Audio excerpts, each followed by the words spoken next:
Ernesto regardait anxieusement la nuit par la fenêtre, tremblant de peur.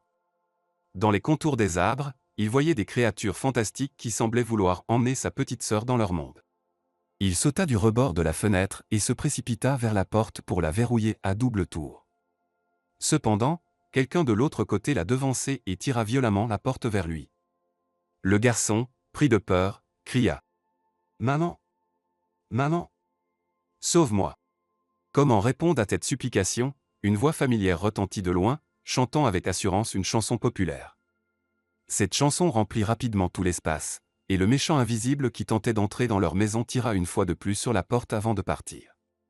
Mais la chanson ne s'arrêta pas, elle se rapprocha de plus en plus d'Ernesto, qui sentit la chaleur familière de sa mère tout près de lui.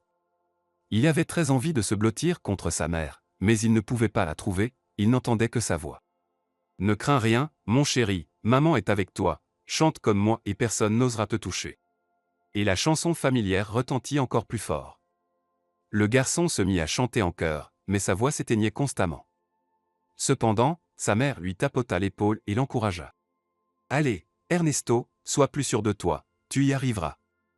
L'essentiel, c'est de ne pas avoir peur. » Il rassembla toutes ses forces et se mit à chanter de tout son cœur. Au lieu d'applaudissements, Ernesto entendit des jurons à son encontre. « Ernesto, es-tu devenu fou? Pourquoi chantes-tu des chansons médiocres au milieu de la nuit ?» Félicita se pencha sur lui et commença à le gifler assez sensiblement sur les joues. « Réveille-toi, somnambule. Non seulement tu fais des choses étranges en plein jour, mais tu ne me laisses pas dormir la nuit. » Les longs cheveux de sa femme chatouillaient son nez, et l'homme éternua plusieurs fois. La réaction de la femme mécontente ne se fit pas attendre. « C'est bien ça, d'abord des chansons, et maintenant tu éternues sans arrêt. Il ne manquait plus que tu me transmettes une maladie quelconque. » Ces derniers temps, Ernesto était de plus en plus agacé par l'arrogance de sa femme. Et il saisit l'occasion pour la rabaisser. « Félicita, de toute façon, tu risques de t'infecter par moi, car nous dormons ensemble, ce qui assure un contact étroit. Seule une combinaison spatiale peut te sauver. » Félicita répondit par des insultes. « Tes plaisanteries plates ne font qu'accentuer la pauvreté de ton esprit. » Il s'agissait clairement d'une allusion à l'origine paysanne de son mari. Les doux rêves s'étaient dissipés complètement, et l'homme s'assit sur le lit. Il interrogea sa femme. « Félicita, tu es indubitablement brillante intellectuellement, mais tu as des problèmes évidents de grammaire. La médiocrité et l'intelligence sont presque des mots identiques, alors il ne faut pas les utiliser dans la même phrase. » La femme bondit du lit. « Tu es vraiment un philologue. Tout irait bien, sauf que toi, mon cher, tu dégages la campagne à 1 kilomètre à la ronde. Si ce n'était pas pour mon père, tu serais encore en train de végéter près de la chaîne de montage. Chérie, tu te trompes encore une fois, j'ai travaillé avec d'autres pièces automobiles, et je n'ai pas eu le temps de végéter, comme tu l'as si imprudemment exprimé. En général, voici un conseil pour toi à l'avenir. Avant d'utiliser des termes spéciaux, tu devrais au moins en étudier superficiellement la signification. » La femme arracha brusquement la couverture de lui. « Va au diable avec tes conseils. Je ne comprends pas comment j'ai pu ne pas voir en toi une créature primitive. Tu prétendais être si amoureux, mais en réalité, tu ne voulais que la protection de papa. » Félicita, en colère, avait l'air ridicule et sans défense. Mais la situation ne jouait pas en sa faveur. Parce que, au fil des années de vie commune, Ernesto avait appris à gérer ses explosions de colère. Il lui dit calmement mais fermement. « Bon, arrête de te fâcher, rends-moi la couverture. J'ai froid. » « Oh, tu as froid. Pauvre petit. Tu te réchaufferas dans ton bureau. Bien que, fondamentalement, tu sois un locataire éternel dans cette maison et qu'il n'y ait rien ici qui t'appartienne. » Il savait que ce qui irritait le plus la femme, c'était son calme, alors il lui demanda avec un sang-froid glacial. « Félicita, qu'est-ce que tu veux obtenir? Si je ne te conviens pas, cherche un autre mari. Tu sais, je ne m'y opposerai même pas, mais ne fais pas de scandale au milieu de la nuit. » Tout en serrant la couverture contre sa poitrine, Félicita murmura à travers ses dents. « Je pense que tu as des problèmes de mémoire. C'est toi qui chantais au milieu de la nuit et qui m'as réveillé. C'est une belle chanson, les gens l'apprécient. Ma mère l'aime beaucoup. Elle m'est même apparue dans un rêve. Tout était si réel, même la terreur que provoque une réalité aussi pénétrante. » Félicita était fatiguée de rester debout avec la couverture dans les mains, et elle s'assit à côté de son mari. Le nouveau sujet avait totalement captivé son attention, et elle exprima son opinion à ce sujet. On dit que de tels rêves présagent toujours quelque chose, il faut vérifier sur Internet. À quoi peux-tu associer une absurdité pareille? Je vérifierai demain, allons nous coucher, sinon il sera bientôt l'heure de se lever. Une deuxième invitation n'était pas nécessaire, et la femme se glissa sous la couette. Elle se recroquevilla en boule, et quelques minutes plus tard, on pouvait déjà entendre sa respiration régulière. Ernesto embrassa tendrement sa femme sur le front et murmura doucement. « Tu es toujours la même petite fille, même si tu essaies de te faire passer pour une dame adulte. » Félicita murmura quelque chose d'incompréhensible et se rapprocha encore plus de son mari. Ernesto, malgré tous ses efforts, ne put pas s'endormir cette nuit-là. Il attendait le réveil, pensant aux rêves qui avaient agité sa conscience. L'homme avait depuis longtemps coupé pratiquement tous les liens avec sa famille, car il ne faisait pas partie de sa nouvelle vie. Mais il n'éprouvait ni regret ni remords à ce sujet. La barrière qu'il avait érigée artificiellement lui permettait d'oublier la honte et l'humiliation qu'il avait souvent ressenties dans son enfance. Déjà à l'adolescence, il avait désigné sa mère comme la principale responsable de tous ses malheurs. Un peu plus tard, lorsque Ernesto avait réussi à améliorer sa vie, il avait tout simplement bloqué sa propre mémoire. Cette méthode l'avait aidé à fuir son passé. Seuls des fragments de souvenirs lointains surgissaient occasionnellement dans ses rêves confus, mais il n'avait jamais connu de vision aussi vive et réaliste. Le son de l'alarme électronique le tira brutalement de ses pensées. Ernesto réalisa qu'il s'était assoupi sans s'en rendre compte. Sa tête était lourde, et il se réprimanda silencieusement pour sa sensibilité. « J'ai laissé des bêtises me hanter. Au lieu d'oublier, je me suis laissé emporter. J'ai même eu une dispute inutile avec Félicita à cause de cette bagatelle. » Pour se remettre d'aplomb, il se dirigea vers une douche glacée. Les jets d'eau froide frappaient son corps, le revitalisant. Après la douche, Ernesto se sentit beaucoup mieux. Il prépara rapidement une omelette avec du jambon et du café. Plaçant les assiettes et les tasses sur un plateau, il se dirigea vers la chambre. « Mon amour, réveille-toi. » On entendit depuis sous la couverture. Cette chanson me plaît beaucoup plus. J'ai décidé de compenser tes pertes morales pour cette nuit sans sommeil, alors j'ai préparé le petit déjeuner moi-même. Je n'ai vraiment pas envie de me lever. Tu n'as pas le choix. L'homme tira sur le bord de la couverture. Ernesto, c'est cruel de ta part. Laisse-moi encore quelques minutes pour me détendre. Au fait, il est déjà 8h30, tu risques d'être en retard au travail. Allez, prends ton petit déjeuner, et ensuite, tu auras 10 minutes pour te préparer.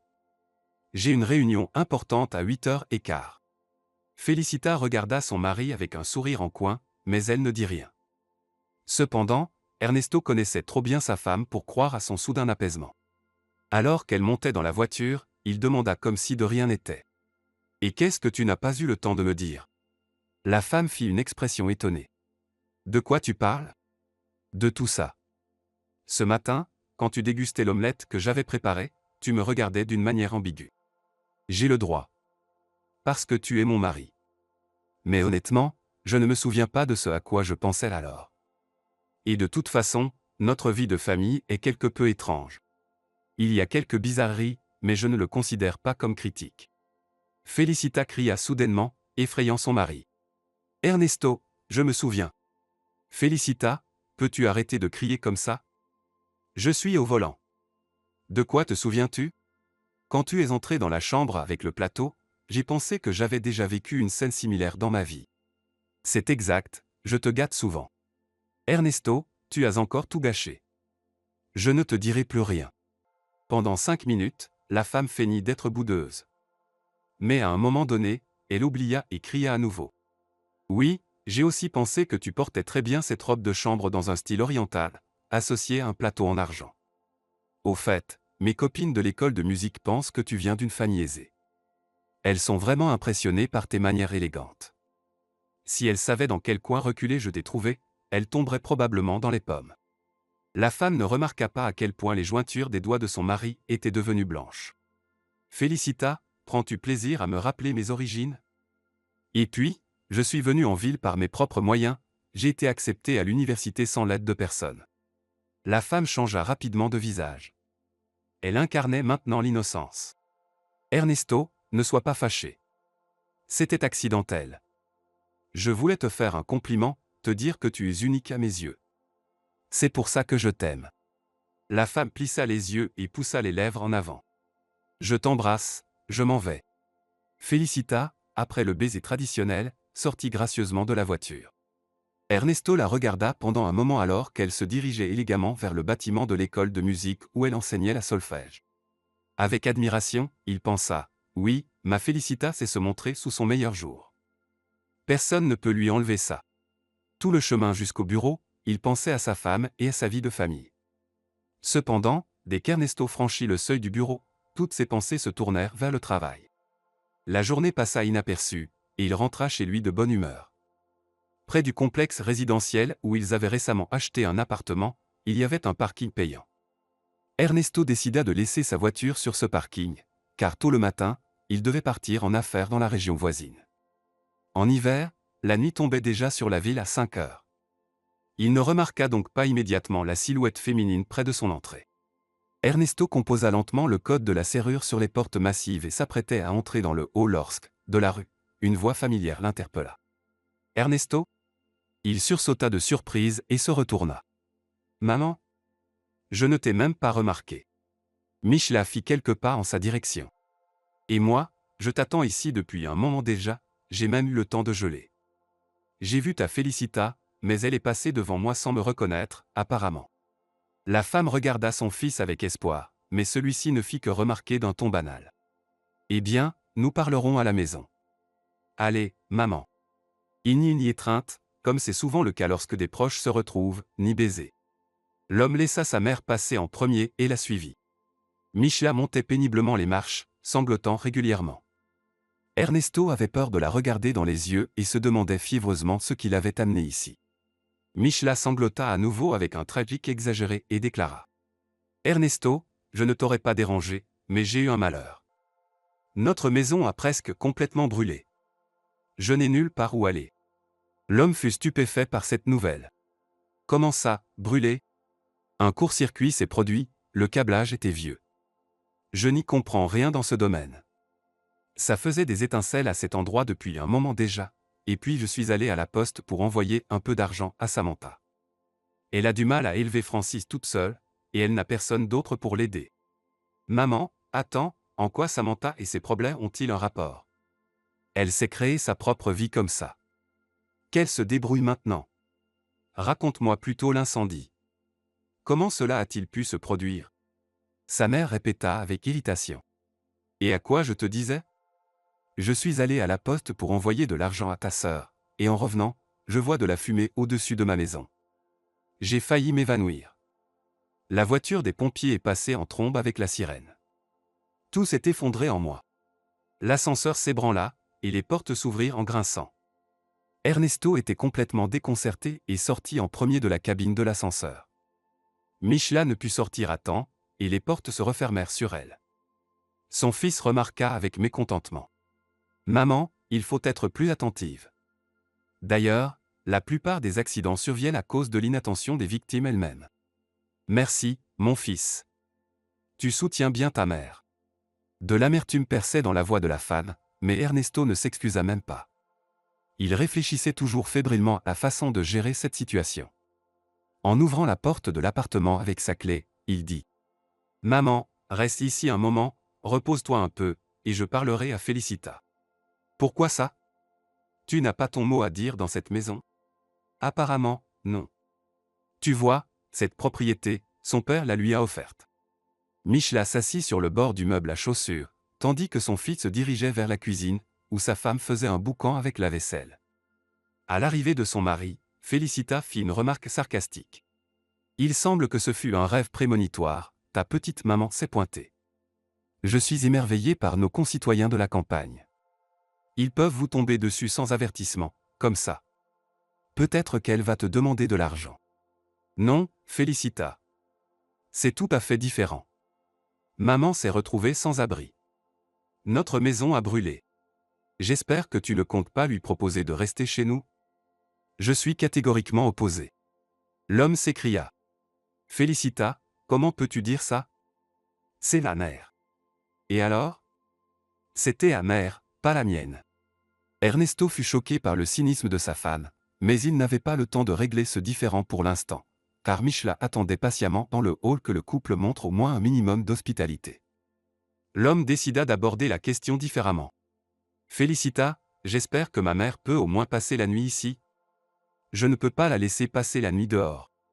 Ernesto, tu sembles avoir oublié que c'est un appartement, et je n'ai pas intention d'en faire un refuge pour les démunis. Félicita, surveille ton langage. Aie au moins un peu de respect pour ma mère. Moi, je me fiche bien de ta famille et de ses problèmes. Trouve un hôtel pour ta maman et le problème sera réglé. Donne-lui 200 $ et elle se débrouillera. Ernesto sortit de la cuisine en claquant violemment la porte. Il esquissa un sourire crispé et voulut dire quelque chose d'encourageant à sa mère, mais trébucha sur le regard sévère de Michela. Ernesto, j'ai tout entendu.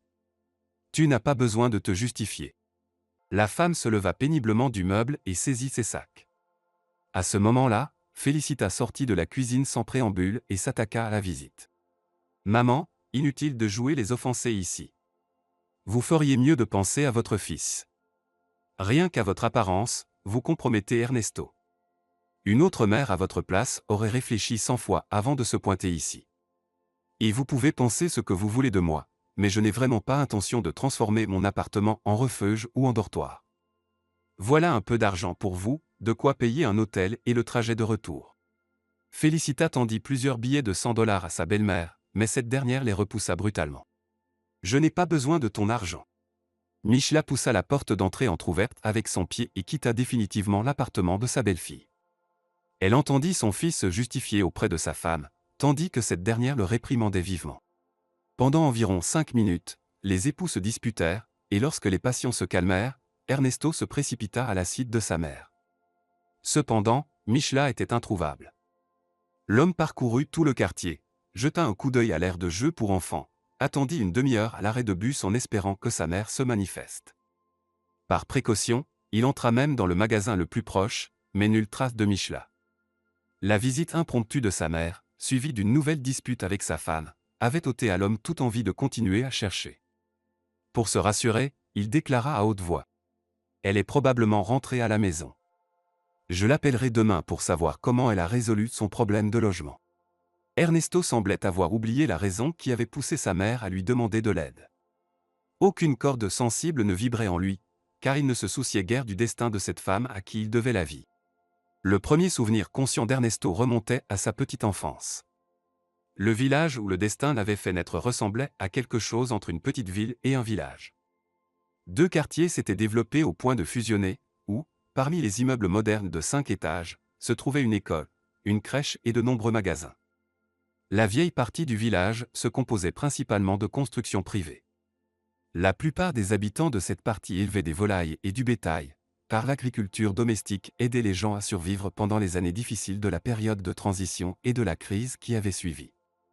Mais Michela ne suivait pas les traditions généralement acceptées, car elle passait des journées entières à la ferme. La grand-mère d'Ernesto, Rosalia, réprimandait souvent sa fille.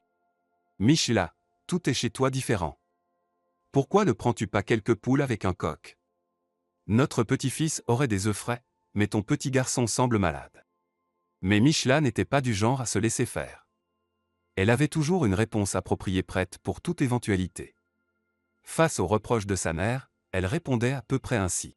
« Plutôt que de m'apprendre quoi que ce soit, tu ferais mieux de prendre toi-même un coq et des poules. Tu apporterais des œufs frais à ton unique petit-fils. Mais je ne suis pas en forme. J'ai déjà fait ma part de travail.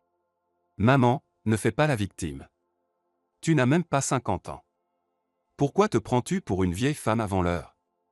De plus, jouer aux cartes avec les voisins jusqu'à minuit, même pour une femme en bonne santé, c'est trop.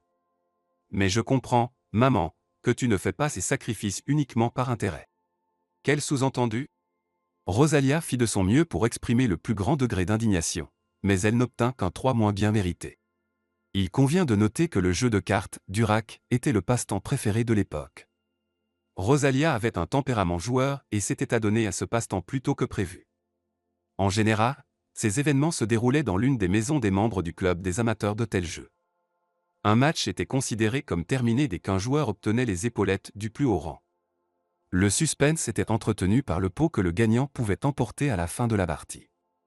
Michla avait découvert le passe-temps de sa mère par hasard. Sa meilleure amie Valentina, avec qui elle travaillait à la ferme, le lui avait révélé. Valentina, elle aussi, élevait seule sa fille, ce qui avait créé des liens quasi familiaux entre les deux jeunes femmes. Michla avait des relations tendues avec sa mère et Valentina lui avait un jour avoué. « Michla, tu n'es pas seule dans ce cas. Ma mère est aussi une fervente admiratrice de ce jeu. Tout irait bien, sauf qu'elle refuse de s'asseoir avec Bruna. Toi, tu as plus de chance à cet égard, car Rosalia veille sur Ernesto. » Valentina était bien informée sur les particularités des soirées des membres plus âgés de la communauté, et elle avait raconté à son amie que les respectables citoyens jouaient aux cartes pour de l'argent. « Michla, laisse-les devenir fous s'ils le souhaitent, mais j'ai peur que la police découvre ce que font les personnes âgées. Crois-moi, Valentina, personne ne se soucie des passe-temps de nos mères. » Les deux amis n'abordèrent plus ce sujet, jusqu'à ce qu'un événement extraordinaire se produise. Les réunions du club avaient le plus souvent lieu chez Eleonora, la voisine de Michla. Cette personne très scandaleuse avait une passion pour l'argent, c'est pourquoi elle élevait des canards, des oies, des lapins et autres animaux domestiques dans sa cour. Un jour, pendant une partie de jeu, Rosalia a dû faire une pause pour des raisons évidentes. Quand elle se dirigea vers les toilettes, Ernesto, que sa grand-mère avait chargé de jouer dans la cour, la remarqua. Le petit garçon de 3 ans laissa ses jouets de côté et se précipita dans la cour voisine en criant. « Grand-mère, joue avec moi. » Cependant, les yeux de Rosalia étaient au bord de la patience en raison de la longue attente. Elle répondit. « Ernesto, joue ici, je m'occuperai de toi plus tard. » Le garçon commença à attendre sa grand-mère dans la cour, mais il fut soudainement intrigué par une oie, qui se distinguait non seulement par son tempérament difficile, mais aussi par sa grande taille. L'oie se précipita et se jeta sur l'enfant, le renversant par terre. Le garçon hurla de terreur, ce qui fit sortir sa grand-mère des toilettes. Rosalia, criant. « Oh, tu es un monstre. Lâche l'enfant. » Elle attrapa l'oie par le cou et la frappa violemment contre la clôture. Lenny vaincu émit une série de son butureau et se tut. La propriétaire sortit de la maison en courant. « Rosalia, qu'as-tu fait à mon Carl? Comment mon troupeau va-t-il survivre sans son leader ?» Ce n'est que lentement que la grand-mère réalisa que Carl était l'oie agressive qui avait attaqué son petit-fils. Elle releva l'enfant du sol, qui se comportait de manière très étrange, et essaya de le secouer, mais le garçon ne pleurait même pas. Rosalia avait peur pour son petit-fils. « Eleonora, peu importe ce qui arrive à ton Carl. Ton oie a terrorisé mon petit-fils. Ernesto, dis quelque chose à ta grand-mère. » Mais l'enfant resta silencieux. Au lieu de manifester de la compassion et d'aider son ami, la propriétaire de l'aire de jeu réprimanda le petit de 3 ans. « Ernesto, pourquoi es-tu venu dans ma cour? Tu aurais dû jouer chez toi. » Rosalia repoussa brutalement sa voisine.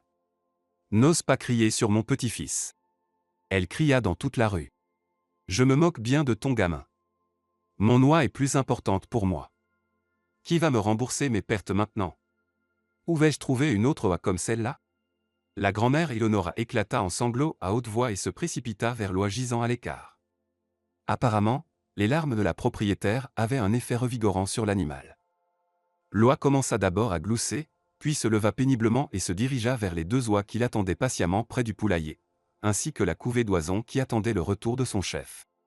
La voisine rayonnait de bonheur, tandis que Rosalia, tenant son petit-fils dans ses bras, s'éloigna de la cour. « Eleonora, tu es vraiment bête, et ton oie est méchante. C'est fini, je ne viendrai plus chez toi. Ça m'est égal. » Près de la cour, les voisins les plus proches s'étaient déjà rassemblés et se réjouissaient sincèrement du spectacle animé de la dispute entre les 2 amis. Après cet incident, les femmes âgées se sont soigneusement évitées mutuellement. L'oie Carl s'est rapidement remis du stress qu'il avait subi. Cependant, l'attaque de l'oie agressive a eu des conséquences pour le jeune Ernesto.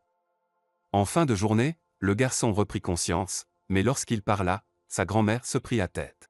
« Aïe aïe aïe, il bégait maintenant. Ernesto, Michla va me rendre folle. » Bien sûr, la jeune mère, en apprenant cet incident choquant, s'en prit à Rosalia.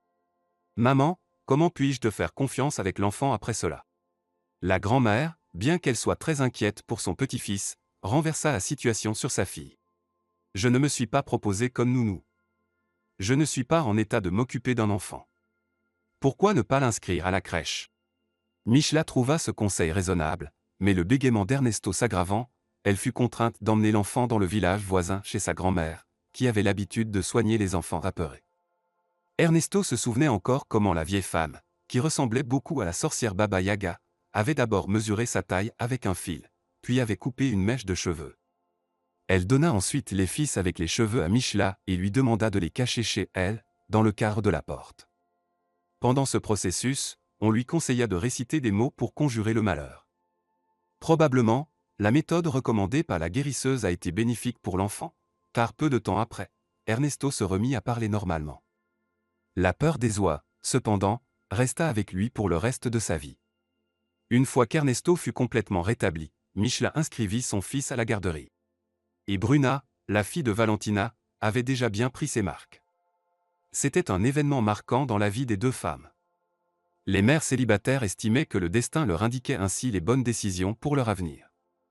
Tante Valentina, en particulier, aimait fantasmer sur ce sujet.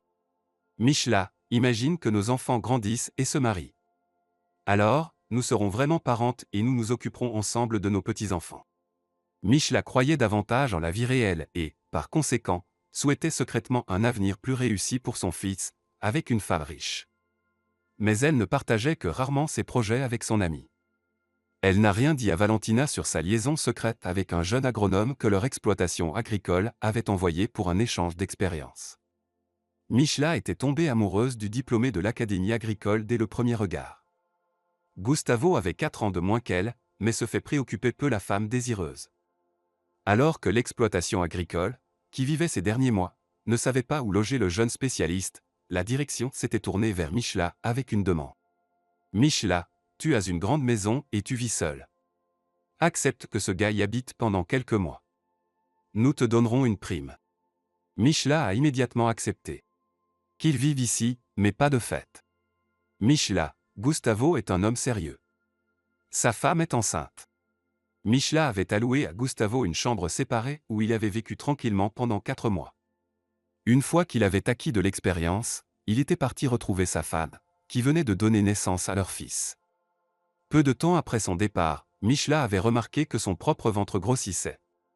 C'est le petit Ernesto qui avait remarqué en premier que quelque chose n'allait pas avec sa mère, mais à 5 ans et demi, il ne comprenait pas tout et avait décidé de partager ses inquiétudes avec sa grand-mère. Grand-mère, maman est malade. Il faut la sauver. Rosalia avait serré son petit-fils dans ses bras et l'avait embrassé sur le sommet de la tête. Quel menteur tu es! D'où tiens-tu que maman est malade? Apparemment, elle ne tousse pas. Ernesto avait écarquillé les yeux. Grand-mère. Tu n'as pas remarqué que le ventre de maman est devenu vraiment gros. Elle doit avoir de gros parasites dans le ventre. On nous a dit à la garderie qu'il faut se laver les mains. Et maman a probablement oublié de se laver les mains, alors elle a des vers. Pendant qu'Ernesto racontait sa version, sa grand-mère était assise, la bouche grande ouverte, et n'avait même pas cligné des yeux. Puis elle avait longuement gardé le silence. Michela, qui ne se doutait de rien, était rentrée tard ce soir-là et avait été accueillie par sa mère à la porte, tenant un balai. Honte à toi! Tu es à nouveau enceinte. Michela avait repoussé les accusations d'un air abattu. Maman, calme-toi. C'est ma vie. Toi non plus, tu n'es pas un ange, tu as vécu toute ta vie seule. Ne me réprimande pas. J'ai un tampon dans mon passeport, et je t'ai donné naissance de ton père légal. Ernesto ne comprenait rien à cette dispute. Il s'était blotti dans un coin, essayant de ne rien manquer de la conversation. À la fin de la dispute, les deux femmes s'étaient serrées dans les bras et avaient pleuré, maudissant leur destin malheureux. À l'automne, Samantha, la petite sœur d'Ernesto, était née.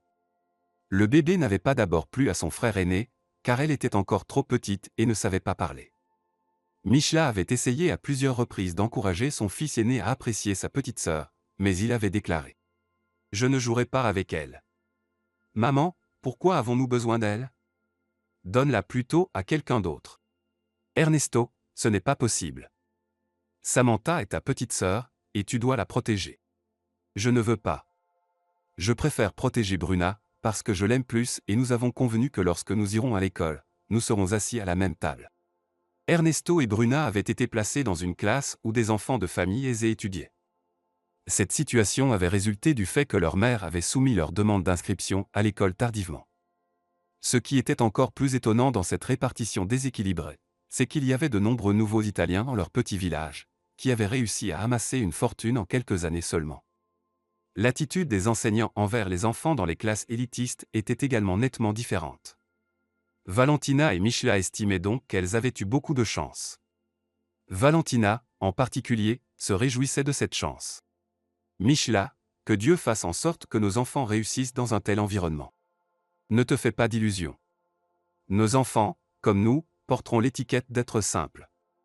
Bien sûr, il est possible de réussir, mais c'est très difficile. De plus, rien ne garantit que nos enfants ne seront pas transférés dans une autre classe. Michela ne s'était pas trompé dans ses prévisions. Pendant toute la première année, Ernesto et Bruna avaient été assis au dernier banc. Cependant, cette configuration de classe leur convenait tout à fait, car ils pouvaient travailler tranquillement sur ce qui leur passait par la tête pendant les cours. Par exemple, Bruna dessinait des filles aux tenues colorées, tandis qu'Ernesto modelait des figurines en pâte à modeler. Mais tout ce qui est caché peut devenir réalité d'un moment à l'autre. Un jour, à la fin de l'année scolaire, leur jeune et attentive institutrice les exposa à une situation délicate. Cependant, par inexpérience ou peut-être délibérément, elle provoqua une humiliation publique en exposant la créativité du duo indiscipliné devant toute la classe. Regardez, les enfants, ce que font Ernesto et Bruna pendant le cours. L'un dessine des poupées, l'autre sculpte des figurines. Pendant ce temps, nous apprenons à écrire correctement. Peut-être que Ernesto et Bruna sont des prodiges qui ont déjà tout appris. La question de l'enseignante s'adressait aux élèves qui s'étaient conduits de manière répréhensible, mais ils ne voyaient aucune malice. Bruna n'avait pas hésité à se présenter devant la classe et avait déclaré avec assurance. « J'ai appris à écrire et à compter quand j'avais 4 ans. Je lis même des histoires depuis longtemps. Parce que ma mère n'a pas le temps. Elle travaille tout le temps. » L'enseignante avait ensuite posé une question. « Et qui t'a tout appris, ma chérie ?»« Ma maman. Elle est très intelligente et c'est tout. » Ernesto voulait aussi faire valoir sa place et rejoignit son ami. « Ma maman c'est tout aussi, elle est intelligente, et mon papa conduisait un char. » Les camarades de classe riaient doucement dans leurs mains, mais l'enseignante avait éclaté de rire si fort que les vitres en avaient tremblé. « Des petits menteurs. Tout le monde sait que vos mamans travaillent à la ferme. » Le rire des enfants emplit la salle de classe. L'enseignante avait continué. « Ernesto, tu ferais mieux de ne pas mentir comme ça. Ta mère n'est pas intelligente, et tu n'as pas de père, et tu n'en as jamais eu. » Le garçon attirait les regards moqueurs de ses camarades de classe. Il ne le voulait pas, mais les larmes jaillirent de ses yeux, et Ernesto cria en colère à l'enseignante. « Vous mentez vous-même. Tous les enfants ont des pères, ils vivent parfois dans une autre ville. » La jeune enseignante avait réalisé son erreur et avait essayé de réparer les dégâts. Elle avait assis le garçon à son pupitre et avait tenté de le calmer. « Ernesto, s'il te plaît, calme-toi. Tu ne comprends pas les blagues ? Je ne voulais pas te blesser. » Mais l'enfant était déjà en pleine crise. Il cherchait désespérément de l'air et répétait sans fin. « Vous n'êtes pas une vraie enseignante. Les vraies enseignantes sont gentilles, mais vous êtes méchante. » Apparemment, la peur vécue dans sa petite enfance avait laissé des séquelles sur l'enfant, et il se débattait avec des mouvements spasmodiques des mains et des jambes. L'enseignante avait perdu tout contrôle et sanglotait d'une voix tremblante. Les enfants couraient chercher quelqu'un dans la salle des enseignants. L'un des petits s'était précipité dans la salle des enseignants, et en moins d'une minute, un enseignant plus âgé était arrivé pour prêter main forte.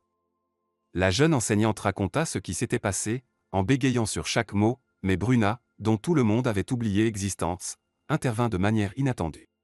« Donatella, pourquoi mens-tu ? Tout s'est passé complètement différemment. Vous avez dit des choses méchantes à Ernesto et à sa mère, et il s'est vexé. » La fille raconta brièvement le drame qui s'était déroulé en classe. Ernesto fut conduit dans l'infirmerie, où l'infirmière parvint rapidement à le ramener à lui sans avoir besoin de médicaments ou de piqûres. Tout ce dont il avait besoin, ce furent des mots bienveillants. La situation était déjà résolue lorsque Michela arriva à l'école. « Que s'est-il passé avec mon fils ?» demanda-t-elle. La femme était au bord de la crise de nerfs et exigeait des explications des enseignants, mais ces derniers gardaient le silence, se lançant des regards complices. C'est alors que Bruna décida d'informer la mère de son ami sur la manière dont l'enseignante avait maltraité son fils. L'humeur de la mère malheureuse se transforma en colère. Ah, voilà ce qui s'est passé. Merci, Bruna. Michela se mit à chercher la responsable de l'incident. Cependant, lorsque les cours des élèves de première année se terminèrent, Donatella n'avait aucune intention de régler ses comptes avec la mère en colère de son élève. Elle décida donc de fuir par la sortie de secours. Mais Michela avait elle-même été élève dans cette école, et elle déjoua la manœuvre de la jeune enseignante. Elle la rattrapa à la sortie et la secoua vivement.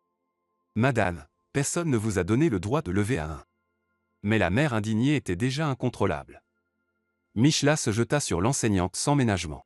« Écoute-moi. Je vais te parler de tes droits et de tes devoirs. Tu penses que tu as appris à être enseignante et que tu peux faire ce que bon te semble. Eh bien, ça ne marchera pas comme ça. Souviens-toi, si tu humilies à nouveau mon enfant, tu devras te battre avec moi de toutes tes forces. Est-ce que c'est bien clair pour toi ?» Donatella, à ce moment-là, ressentait une peur animale, si bien qu'elle bredouillait des paroles incompréhensibles. Mais derrière les coulisses, plusieurs élèves plus âgés observaient la scène avec enthousiasme. Le lendemain, la nouvelle du scandale se répandit rapidement dans le village, et l'école fut secouée par l'incident. Bien sûr, cet incident aurait pu être résolu autrement s'il ne concernait pas des élèves de première année. Par conséquent, la jeune enseignante dut démissionner, et, d'un commun accord entre les mères d'Ernesto et de Bruna, les deux enfants furent transférés dans une autre classe de première année. C'est Elisa qui prit en charge leur éducation, une enseignante très gentille avec une grande expérience. Cependant, les relations avec leurs camarades de classe ne se passèrent pas bien.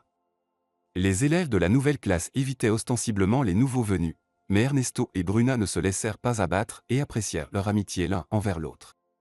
Valentina, avec un sourire attendri, observait les enfants et disait souvent à son amie: « Michela, je regarde nos écoliers, et ils me rappellent de plus en plus le couple mignon de la publicité. » Michela, plus pragmatique dans sa vision de la vie, n'était pas aussi enthousiaste à propos de l'amitié enfantine. « Ne te réjouis pas trop vite, Valentina. Quand tout le monde vous ignore, nos enfants n'ont d'autre choix que de se soutenir mutuellement. » Michela, qu'est-ce qui ne va pas avec ça? À mon avis, c'est plutôt charmant. Après tout, les enfants grandissent tout un jour, ils fondent leur propre famille. Et nos enfants n'auront pas à chercher un partenaire, car le destin s'en est déjà chargé. Valentina, ne présume pas trop tôt. On ne sait pas encore comment la vie évoluera. Et excuse-moi, mais je ne vois vraiment rien de positif si tout se passe réellement comme tu le prédis. D'un commun accord tacite, les amis évitèrent d'aborder davantage ce sujet. Pendant ce temps, l'amitié d'enfance entre Bruna et Ernesto se renforçait chaque jour un peu plus. Au fil des années passées à l'école, ils ne se sont jamais disputés, mais après leur diplôme, une sérieuse querelle a éclaté entre eux. Ernesto était passionné par la technologie, tandis que Bruna voulait qu'ils s'inscrivent ensemble à l'école vétérinaire. Bruna défendait ardemment son plan. « Ernesto, réfléchis par toi-même, c'est la décision la plus raisonnable dans notre situation. Je veux aussi aller à l'université, mais ma mère ne pourra pas se le permettre. Et dans ta famille, la situation n'est pas meilleure, car tu as encore une petite sœur qui grandit. En fin de compte, nous pouvons obtenir un diplôme d'études secondaires, puis entrer directement à l'université. C'est ce que font tous les autres. » Cependant, le discours passionné de Bruna n'a pas convaincu Ernesto. « Bruna, tu expliques tout très bien, mais le problème avec ton plan, c'est que 3 années seront perdues en vain. Fais comme tu le souhaites, mais moi, je vais immédiatement m'inscrire à l'université. Et désolé, mais la vétérinaire, ce n'est pas pour moi. » En réponse, elle lui lança de manière expressive: « C'est ton choix. » Et Bruna, de manière démonstrative, tourna les talons et quitta le café où le couple avait l'habitude de se retrouver le soir. À la suite de ces désaccords naissants, les relations entre les jeunes se détériorèrent temporairement. Ils en vinrent même à ne plus se voir ni à se téléphoner. Bruna soumit sa candidature au collège vétérinaire où la concurrence était faible. En revanche, les choses étaient moins favorables pour Ernesto. Il manqua quelques points, l'empêchant ainsi d'obtenir une bourse pour ses études. Le jeune homme retourna chez lui avec le cœur lourd. Michela tenta de réconforter son fils. « Ne sois pas désolé. Travaille pendant 1 an et essaie à nouveau. Maman, tu ne comprends pas. Si je repousse encore d'1 an, l'armée m'enrôlera. Ce n'est pas si grave. Tout le monde sert. C'est le devoir de tout homme normal. Maman, s'il te plaît, ne dis pas ça. Pourquoi ai-je eu si peu de chance? Pourquoi suis-je né dans une famille pauvre? Michela fut choquée par de tels propos. Ernesto, peut-on dire de telles choses? Je vis uniquement pour toi et Samantha. Je travaille jour et nuit. Le jeune homme demanda à sa mère. Et qu'as-tu accompli grâce à ton dur labeur? C'est ainsi que tu le veux? Ne rien faire et tout avoir. Oui, c'est ce que je veux, et je ne vois rien de mal à cela. Si nous avions de l'argent, je pourrais me permettre d'aller dans une école payante. Après tout, j'ai un bon score. Michela se perdit dans ses pensées. Toute la journée, elle avait cherché une solution à ce problème difficile, comment financer les études de son fils. Toutes sortes d'idées lui étaient venues à l'esprit, mais aucune d'entre elles ne semblait convenir. Pour la première fois de sa vie, elle décida de demander conseil à sa mère. Rosalia écouta attentivement sa fille. L'argent, on pourrait dire qu'il est sous tes pieds. Michela leva les yeux avec surprise, mais par précaution, elle regarda sous ses pieds. Maman, que veux-tu dire? Tu te sens bien? Je n'ai pas beaucoup dormi. Hier soir, nous avons joué aux cartes jusqu'à 2 heures du matin. Mais ce n'était pas mon jour de chance. J'ai perdu. Mon Dieu, tu n'as vraiment rien d'autre à faire? Non. Tu sais à quel point c'est ennuyeux de rester seul entre 4 murs. Je me traîne de coin en coin toute la journée. Alors, j'ai pensé que Michela pourrait vendre sa maison et que je pourrais emménager chez toi. Et l'argent servirait pour l'éducation de mon petit-fils. La vieille femme regarda sa fille avec espoir. Michela ne savait pas si elle devait pleurer ou rire. Maman, je t'ai proposé 1000 fois de venir vivre avec moi. Mais tu as toujours refusé. Maman, tu ne peux pas nier ça, n'est-ce pas? Je finis par ne plus te comprendre. Je ne voulais pas avant, mais maintenant les temps ont changé. Seulement, je ne sais pas combien on me donnera pour ma maison. Michela ne rentra pas chez elle, elle vola. Dès le pas de la porte, elle commença par chanter le couplet de sa chanson préférée. Ernesto savait déjà que sa mère ne chantait cette chanson que lorsque son humeur était au beau fixe. De plus, après l'introduction musicale, la partie principale du programme devait suivre, et il avait raison. Après la chanson, Michela annonça solennellement. « Mon fils, tu peux soumettre ta candidature pour des études payantes, si ce n'est pas trop tard. » Ernesto n'en croyait pas ses oreilles. « Maman, il n'y a pas si longtemps, tu disais que nous n'avions pas d'argent. » La femme fit un clin d'œil malicieux à son fils. « Eh bien, nous avons eu un sponsor inattendu en la personne de ta grand-mère. Elle a décidé de vendre sa maison. » Le jeune homme n'écouta même pas jusqu'au bout, il se mit lui aussi à danser frénétiquement. « Génial, bravo grand-mère. Je lui serai reconnaissant toute ma vie. » Mais la joie du jeune homme fut brusquement interrompue par un avertissement de sa mère. « Ernesto, ne pense pas que tout l'argent t'appartient. Nous partagerons la somme en deux. Samantha grandit, elle devra aussi faire des études. » Après que tout ait été dit, Michela se dirigea vers la cuisine pour préparer le dîner. Elle ne vit pas le visage furieux de son fils. Lorsque sa mère sortit de la pièce, il murmura. « Samantha, Samantha, tout pour Samantha, parce qu'elle est la plus jeune. » D'accord, je supporterai ça. L'acheteur pour la maison de Rosalia a été rapidement trouvé, et ce n'était pas sans l'aide de Valentina, qui était partout à la fois. Après avoir reçu la caution, la grand-mère a immédiatement remis l'argent à son petit-fils. Ce dernier est alors parti en ville pour déposer ses documents à l'université. À la commission d'admission, ils ont remarqué avec mécontentement. « Jeune homme, pourquoi avez-vous attendu jusqu'au dernier moment ?» Ernesto a répondu sans hésitation. « Je n'avais pas d'argent. » La femme, sarcastique, a demandé. « Et ensuite, l'argent est tombé du ciel.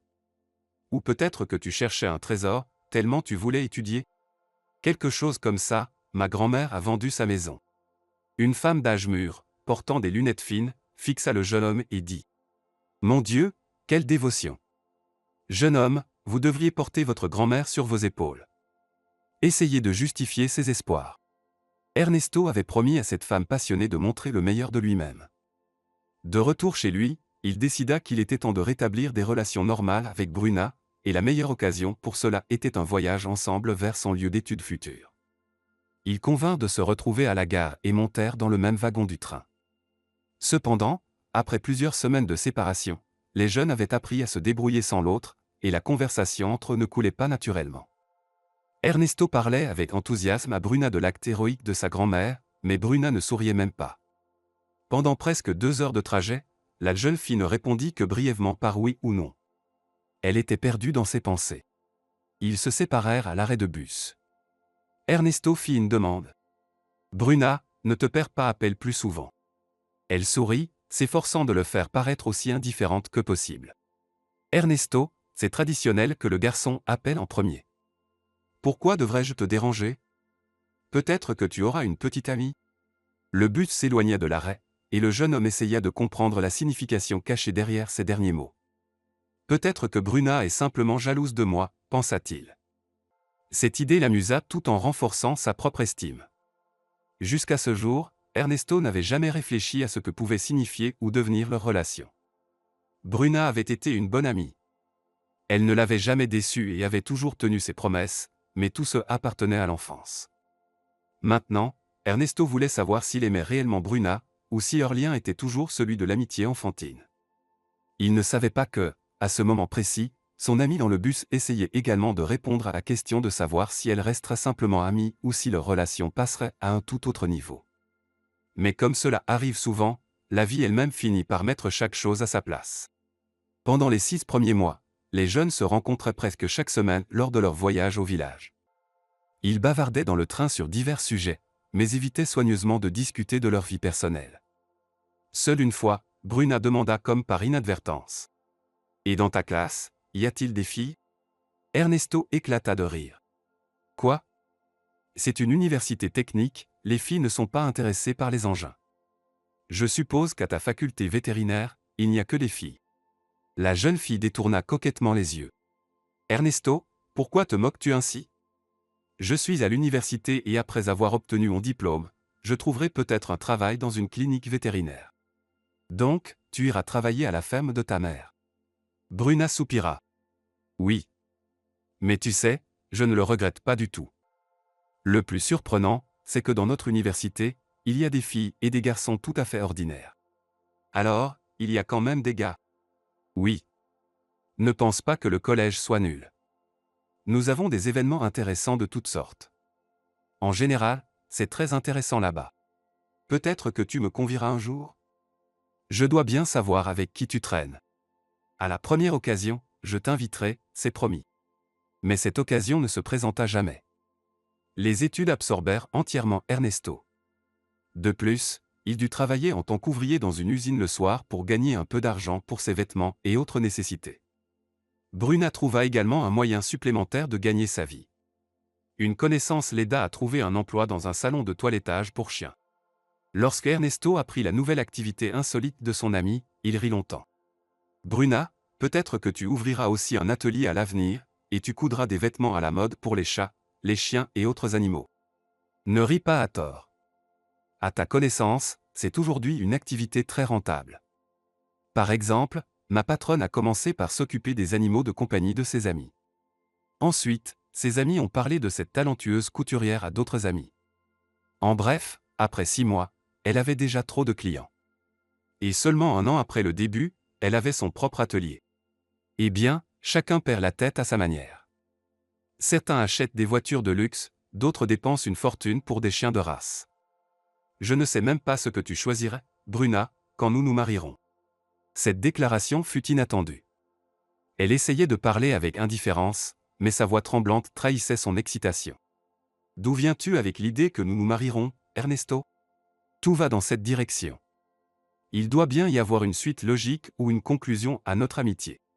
Peut-être, il doit y en avoir une. Mais je n'y ai pas encore réfléchi. Tu as encore le temps d'y penser. » Bruna éclata de rire. « Ernesto, viens-tu de me faire une proposition ? Je t'ai bien compris. Eh bien oui.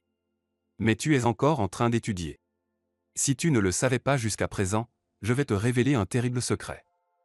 Selon les statistiques, les étudiants se marient même plus souvent que les adultes. C'est étonnant. C'est la première fois que j'entends ça. Tu as encore beaucoup de choses à apprendre, et il me revient de tout enseigner. » Après cela, un baiser a suivi. Le couple était ravi de cette nouvelle étape de leur vie, et pour ne pas perdre de précieux jours en vain, ils ont décidé de vivre ensemble. Après de courtes recherches, Ernesto a trouvé un logement abordable, une petite chambre dans un vieil immeuble. La propriétaire leur a remis les clés sans poser de questions, mais elle les a avertis. Vous n'avez qu'une petite chambre à votre disposition. Pour l'instant, je vis chez ma fille, mais je passerai de temps en temps. Soyez discret pour que les voisins ne se plaignent pas. Ernesto a rassuré la vieille dame. Ne vous inquiétez pas, nous sommes de pauvres étudiants. Nous allons bientôt nous marier, donc les fêtes bruyantes ne sont pas au programme. Bien qu'Ernesto évoque souvent le mariage imminent, il n'avait pas intention de légaliser leur relation si rapidement. Ainsi, pour Bruna, il ne restait plus qu'à être patiente et à attendre. Elle ne laissait même pas la pensée que son bien-aimé puisse la tromper. Mais un an s'écoula, et la situation ne bougea pas. Michela la changea. On ne sait pas de qui, mais elle découvrit que les enfants vivaient ensemble. Lorsqu'Ernesto vint lui rendre visite, sa mère demanda. « Tu te fiches de moi? Combien de temps comptez-vous encore vous cacher, toi et Bruna ?» Ernesto prit un air innocent. « Maman, de quoi tu parles ?» La femme éleva la voix. « Ne fais pas semblant. Ernesto, je suis ta mère, et je ne permettrai pas que tu détruises la vie de la fille de ma meilleure amie. » Le jeune homme comprit qu'il ne pouvait pas reculer. Il prit sa mère dans ses bras. « Maman, ne t'inquiète pas, tout ira bien pour nous. Bruna et moi allons nous marier, seulement un peu plus tard. Je n'aime pas du tout ce plan. D'abord, vous auriez dû vous marier, puis vivre ensemble. Et vous faites tout à l'envers. Maman, les temps changent, les coutumes aussi. Aujourd'hui, de nombreux couples vivent ensemble sans mariage, et ils ont même des enfants. » Michela s'éloigna de son fils. Elle parlait avec passion et conviction. « Non, je ne veux pas que tu traites Bruna comme ton père m'a traité. Je ne te permettrai pas de gâcher la vie de cette fille. » Ernesto fut surpris par la réaction de sa mère. « Maman, pourquoi es-tu si en colère? Je ne veux pas que le nombre de mères célibataires augmente. Je veux que mon fils ait tout comme les gens normaux. » De l'autre coin de la pièce, Rosalia prit la parole. « Ernesto, écoute ta mère. Elle a raison. Tout homme qui se respecte doit assumer la responsabilité de ses actes. Et maintenant, tu es entièrement responsable du destin de Bruna. » Le jeune homme était désemparé. Il ne s'attendait pas à une telle pression et finit par céder. « D'accord. Demain, nous déposerons une demande. Bruna et moi voulions d'abord terminer nos études, puis nous marier. Puisque vous insistez, nous accélérons le processus. » Toutes les parties étaient satisfaites de cet accord de compromis. Ernesto, comme promis, appela Bruna le lendemain. La date de leur enregistrement coïncidait avec la fin des études de Bruna, ce qui la rendit très heureuse. Cependant, la joie de la mariée était prématurée. À ce moment-là, elle ne savait pas quelle honte elle devrait endurer le jour censé être le plus lumineux et le plus heureux de sa vie. Michela regardait distraitement les aiguilles de la grande horloge qui trônait au-dessus de l'entrée de la salle d'attente. Elle marquait les secondes et les minutes, mais pour elle, le temps semblait s'être arrêté au moment où son fils l'avait pratiquement chassé de chez lui. Elle ne savait pas où aller ni comment passer la nuit. Par instinct, elle se dirigea immédiatement vers un arrêt de bus et monta dans le premier bus qui s'arrêta. Le chauffeur demanda. « Madame, où allez-vous » Elle posa une question en retour. « Et vous, où allez-vous » Le conducteur était étonné. Des gens étranges. Ils montent dans les transports sans connaître l'itinéraire. « Madame, la destination finale est la gare. » « Oui, exactement.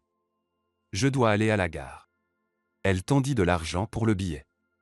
Elle n'avait vraiment pas envie de se lancer dans une discussion avec le conducteur qui semblait manifestement s'ennuyer. Elle se dirigea donc vers l'arrière du bus et y resta jusqu'à la fin du trajet. Tout au long du trajet en bus et ensuite à la gare, une seule pensée tournait dans son esprit, que faire ensuite?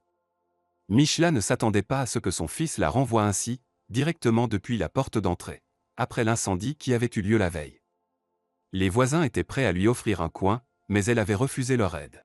« Je vais chez mon fils. Lui et sa fiancée ont récemment acheté un nouvel appartement, de 120 mètres carrés. J'espère qu'ils m'accueilleront. » Cependant, les espoirs de la femme ne s'étaient pas réalisés. Bien sûr, elle aurait pu retourner au village maintenant et frapper à n'importe quelle porte voisine. Mais que diraient les gens quand ils apprendraient qu'Ernesto avait chassé sa propre mère? Comme un cri de désespoir, elle murmura.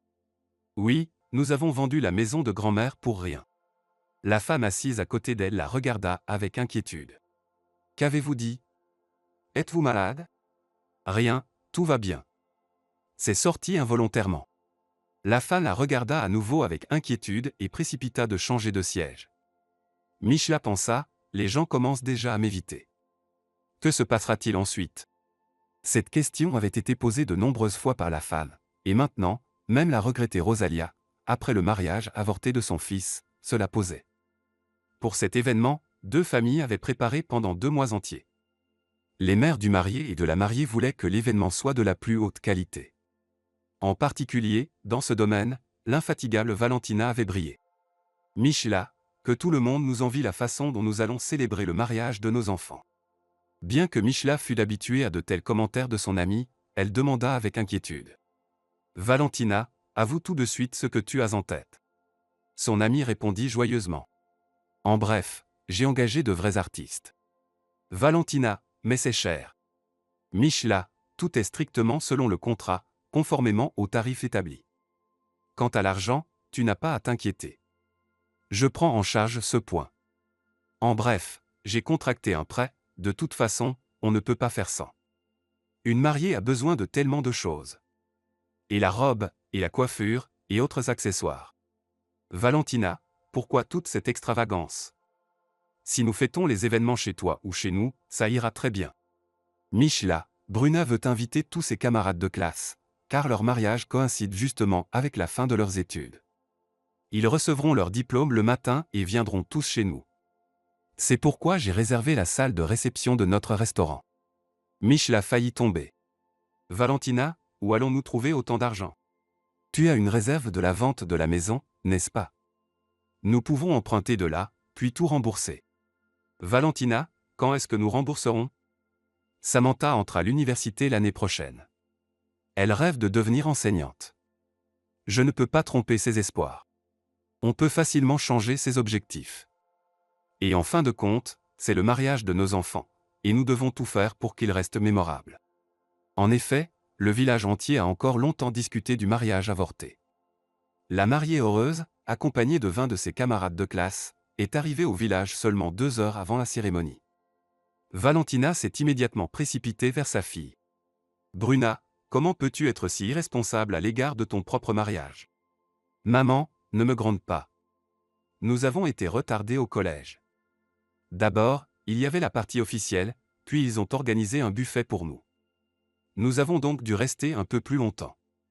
Ne t'inquiète pas pour ma coiffure, mes amis vont me la faire et me maquiller.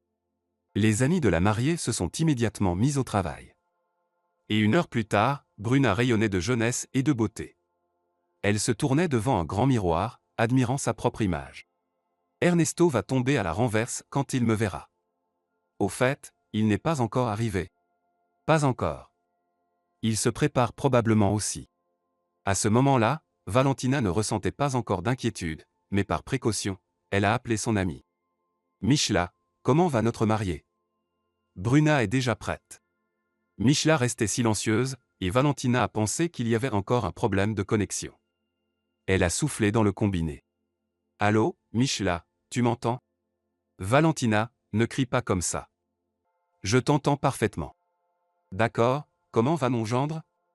Il est temps de se préparer. La cérémonie est dans une demi-heure. Valentina, ne t'agite pas, Ernesto n'est pas encore là. Quelque chose a dû lui arriver en route. Appelle-le, presse-le. J'ai essayé plusieurs fois, il ne répond pas. Valentina a raccroché en panique. Pour ne pas s'effondrer, elle s'est appuyée contre le mur. D'après le visage de la mère, Bruna a compris qu'il se passait quelque chose de terrible. La mariée a secoué sa mère. Maman, dis-moi, ne reste pas silencieuse. Que s'est-il passé? Quelque chose est arrivé à Ernesto? Je ne sais pas, mais il n'est pas apparu, il a disparu quelque part. Bruna saisit son téléphone portable et commença à composer le numéro familier, mais le téléphone du fiancé était éteint. La mariée et les invités attendirent en vain le disparu du festin jusqu'à tard dans la soirée, mais il ne se montra jamais. Les camarades de classe de Bruna essayèrent de la réconforter du mieux qu'ils le pouvaient, et vers minuit, ils se dépêchèrent à la gare. Bruna, désolé, mais il n'y a probablement pas de sens à attendre. Nous devons attraper le dernier train. Sinon, nous devrons passer la nuit dans la forêt. La jeune fille était dans un état de stupeur et hocha simplement la tête. Les autres invités se précipitèrent également vers la sortie. Les encas et les bouteilles de boisson restaient intouchées sur les tables, et les serveurs attendaient les ordres de la responsable, qui courait de la cuisine à la salle et vice-versa. Une demi-heure passa, les artistes se pressèrent également de rentrer chez eux, mais ils réclamèrent leur cachet avant de partir. Valentina fut surprise. « Les gars, quel argent! Vous n'avez rien fait de toute la soirée. Ce n'est pas de notre faute. Nous avons perdu notre temps, et selon le contrat, vous devez nous payer. » Après de brèves discussions, la femme régla les artistes. Ensuite, elle adressa des demandes similaires au maire des mariés déçus, la responsable du restaurant intervenant pour régler la question avec Michela. « Quel paiement exigez-vous, alors que tout est resté intact? Madame, êtes-vous sérieuse? Où vais-je mettre tout ça maintenant? Payez et emportez tout ce que vous voulez. » Les Annie plièrent silencieusement la nourriture et les bouteilles dans des sacs. Elles entendaient les employés du restaurant discuter vivement du mariage avorté. La conversation était ponctuée de plaisanteries et de rires bruyants. « Dans ma vie, j'ai déjà vu une mariée s'enfuir. Mais un fiancé, c'est la première fois. Il a dû décider de se rattraper avant le mariage et s'est égaré dans un lit étranger. » C'est précisément cette version qui fut confirmée quelques jours plus tard lorsqu'Ernesto se présenta devant sa mère la tête baissée. Michela se jeta sur son fils. « Que as-tu fait? Tu nous as humiliés devant tout le quartier. Maintenant, nous ne pouvons plus sortir le jour, tout le monde se moque de nous. » Ernesto essaya de justifier son acte monstrueux. « Maman, tu comprends, tout s'est passé spontanément. Je ne voulais pas agir ainsi, mais j'ai dû le faire. Je ne veux pas écouter tes absurdités. Qu'est-ce qui aurait pu se passer pour que tu ne te présentes pas à ton propre mariage? Si tu n'avais plus envie de te marier, tu aurais pu simplement prévenir tout le monde comme un être humain. Tu te rends compte de ce que Bruna ressent en ce moment? Non, maman, je ne m'imagine pas. Mais je vais tout lui expliquer. Elle me comprendra et me pardonnera. Qu'est-ce que tu veux expliquer à la fiancée abandonnée?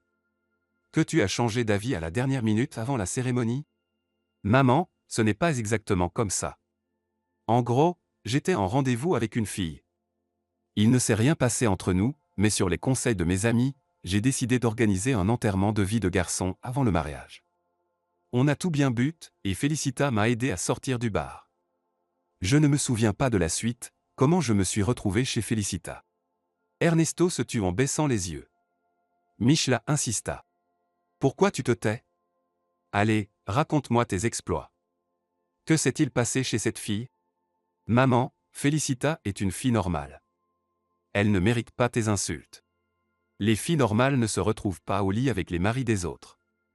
En fin de compte, tu étais le futur mari de Bruna, il ne vous restait qu'à vous marier. Et tu as choisi une autre. Maman, ce n'est pas tout à fait comme ça. Je te le dis, je ne me souviens de rien.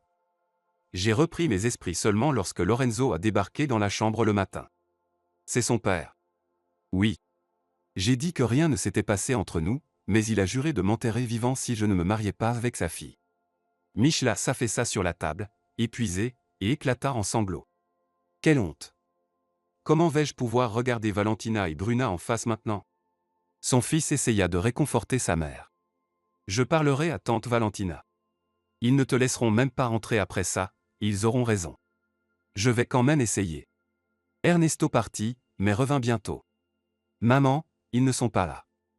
Les voisins ont dit qu'ils étaient partis quelque part hier. Michela essuya ses larmes.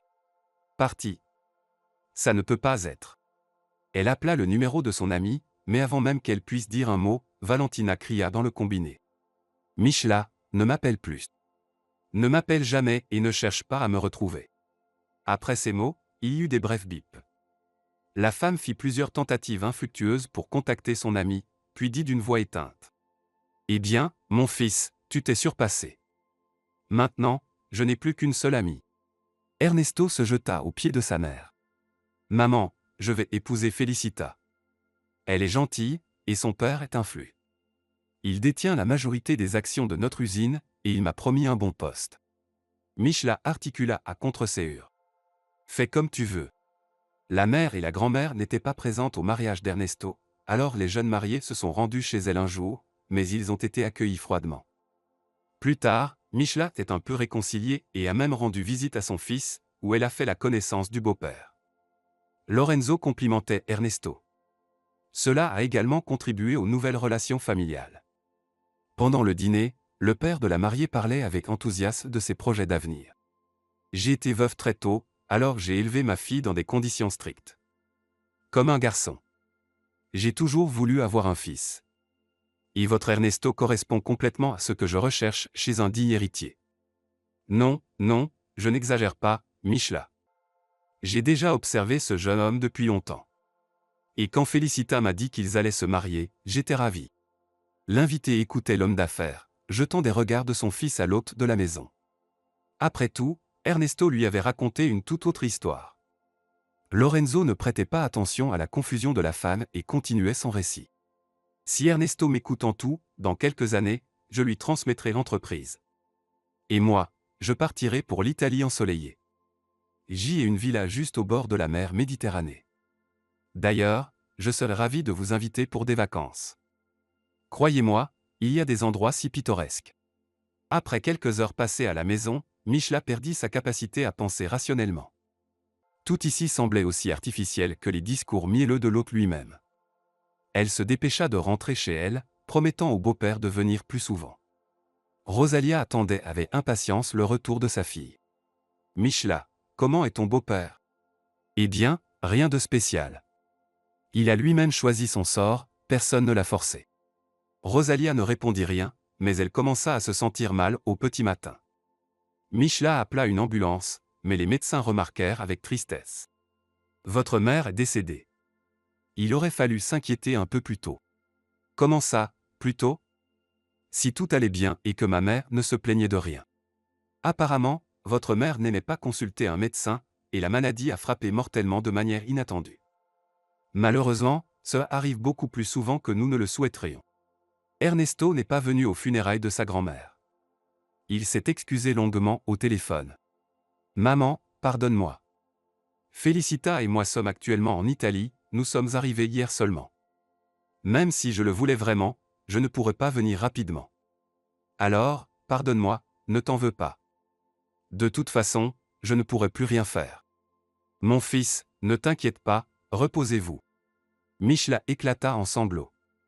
Ces larmes étaient le résultat de sa déception pour son propre bonheur manqué et de ses sentiments de mère offensée.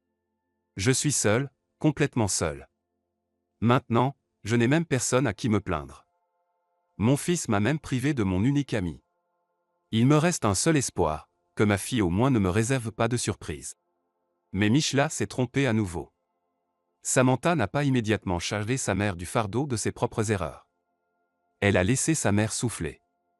La jeune fille a facilement été admise à l'université pédagogique, mais dès la 2e année, elle s'est mariée avec un camarade de classe. Et un an plus tard, la grand-mère heureuse prenait soin de son petit-fils. Cependant, la fille a rapidement perdu de l'intérêt pour ses études. De plus, tout ne se passait pas sans heurts dans la jeune famille. Un soir, Michla fut réveillée par un appel téléphonique. Samantha pleurait, et le petit Francis pleurait près d'elle. Inquiète, la mère s'écria. « Ma fille, que se passe-t-il là-bas ? Lucas m'a quitté. Il a dit que Francis et moi, on le rendait fou. Je te l'avais dit, ne te précipite pas pour te marier, mais tu ne voulais rien écouter. Maman, je vais mal en ce moment, et tu m'en rajoutes. Calme-toi.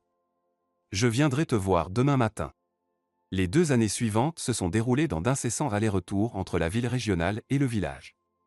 Avec beaucoup de difficultés, Michla a convaincu sa fille de ne pas abandonner ses études. « Réfléchis par toi-même, où vas-tu aller avec un diplôme inachevé ?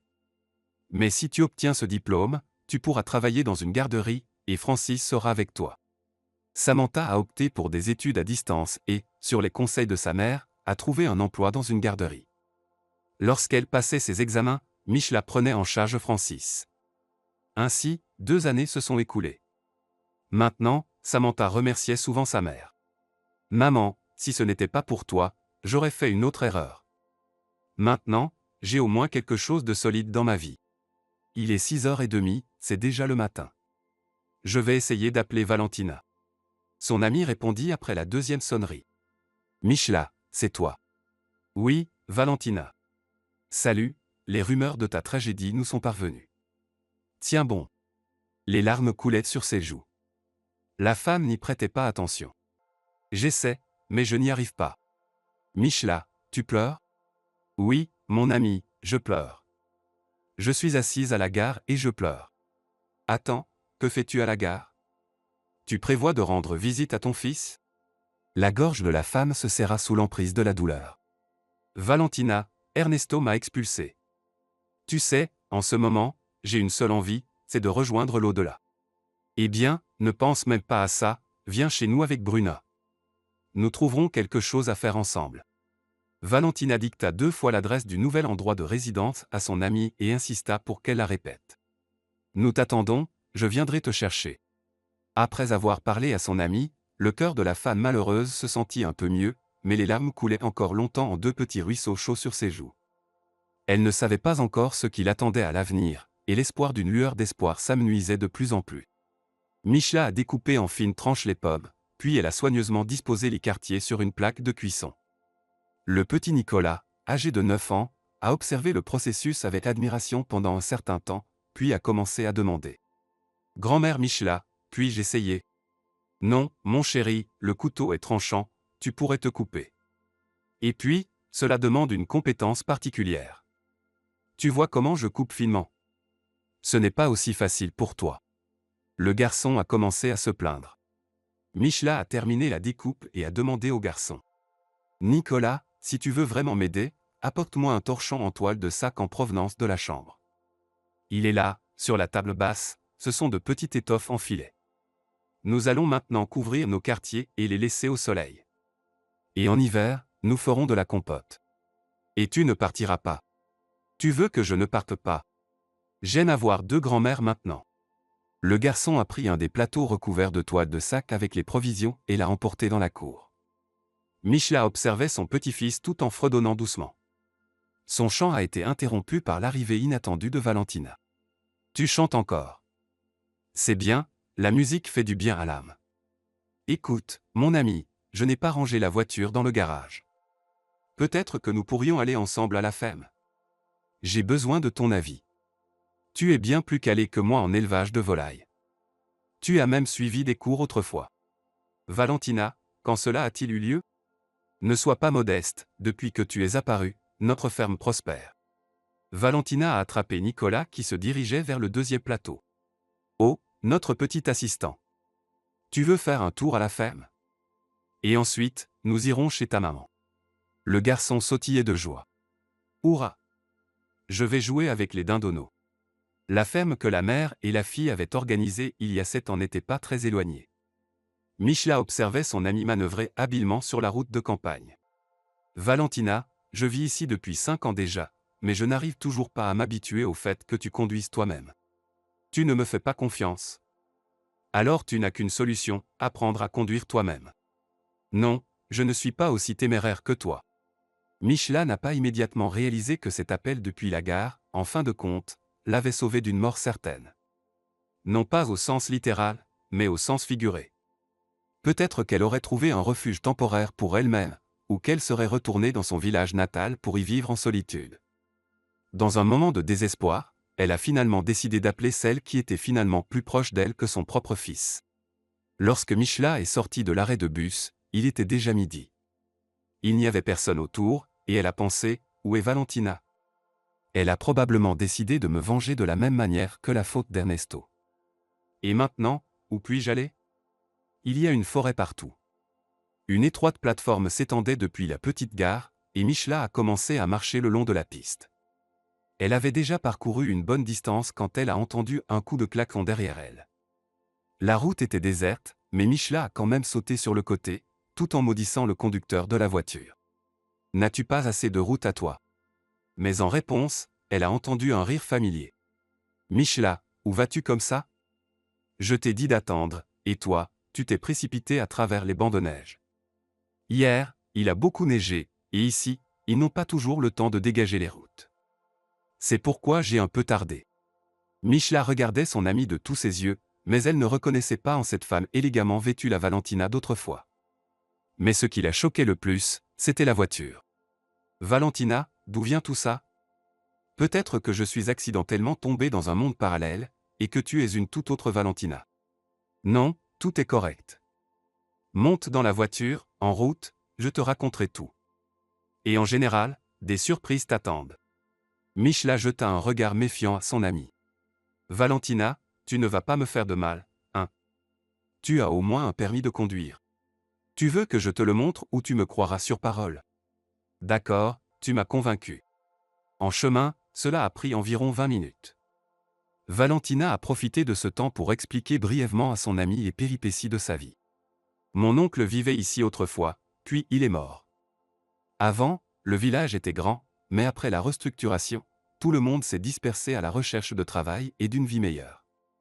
La maison de mon oncle, elle aussi, était presque en ruine sans surveillance, mais Bruna et moi étions beaucoup plus tranquilles ici que d'être la risée du village. Mais vous êtes partis si soudainement, sans même prévenir.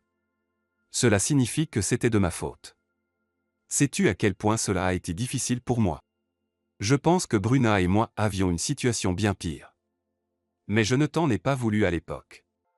Tout était comme dans un rêve. D'autres circonstances se sont éclaircies, et ma fille et moi avons dû disparaître précipitamment. Nous ne sommes pas venus ici tout de suite. La propriétaire du salon de coiffure, tu te souviens, je t'en ai parlé. Elle nous a hébergés chez elle. C'était une femme très gentille. Nous avons vécu chez elle pendant presque un an, mais Aurora, c'est ainsi qu'elle s'appelait, était gravement malade, elle avait quelque chose avec ses reins. Elle allait à l'hôpital pour une procédure chaque mois. Probablement la dialyse? Oui, cette procédure. Mais le traitement n'a pas aidé Aurora. Elle savait ce qui l'attendait, et elle nous a demandé, à Bruna et moi, de veiller sur son mari et sur le salon. En un mot, nous sommes restés. Et un an plus tard, nous avons rencontré Oscar. C'est un homme très honnête. Et je suis heureuse d'avoir finalement découvert ce qu'est le vrai bonheur féminin. Tu as de la chance. Comment ton mari réagira-t-il à ma visite? Il réagira bien, je l'ai déjà préparé. En fait, tout dans notre famille se fait d'un commun accord. Oscar et moi vivons principalement dans le hameau. Nous avons réparé la maison de mon oncle, enfin, nous en avons construit une nouvelle à sa place. Nous avons notre propre ferme, nous nous occupons de l'élevage de dindes et de poulets, nous fournissons des produits écologiques. Bruna est restée en ville. D'ailleurs, comment va-t-elle? Tu n'as rien dit à propos de Bruna. Elle va bien, ou presque bien. Tu la verras bientôt par toi-même et tu comprendras.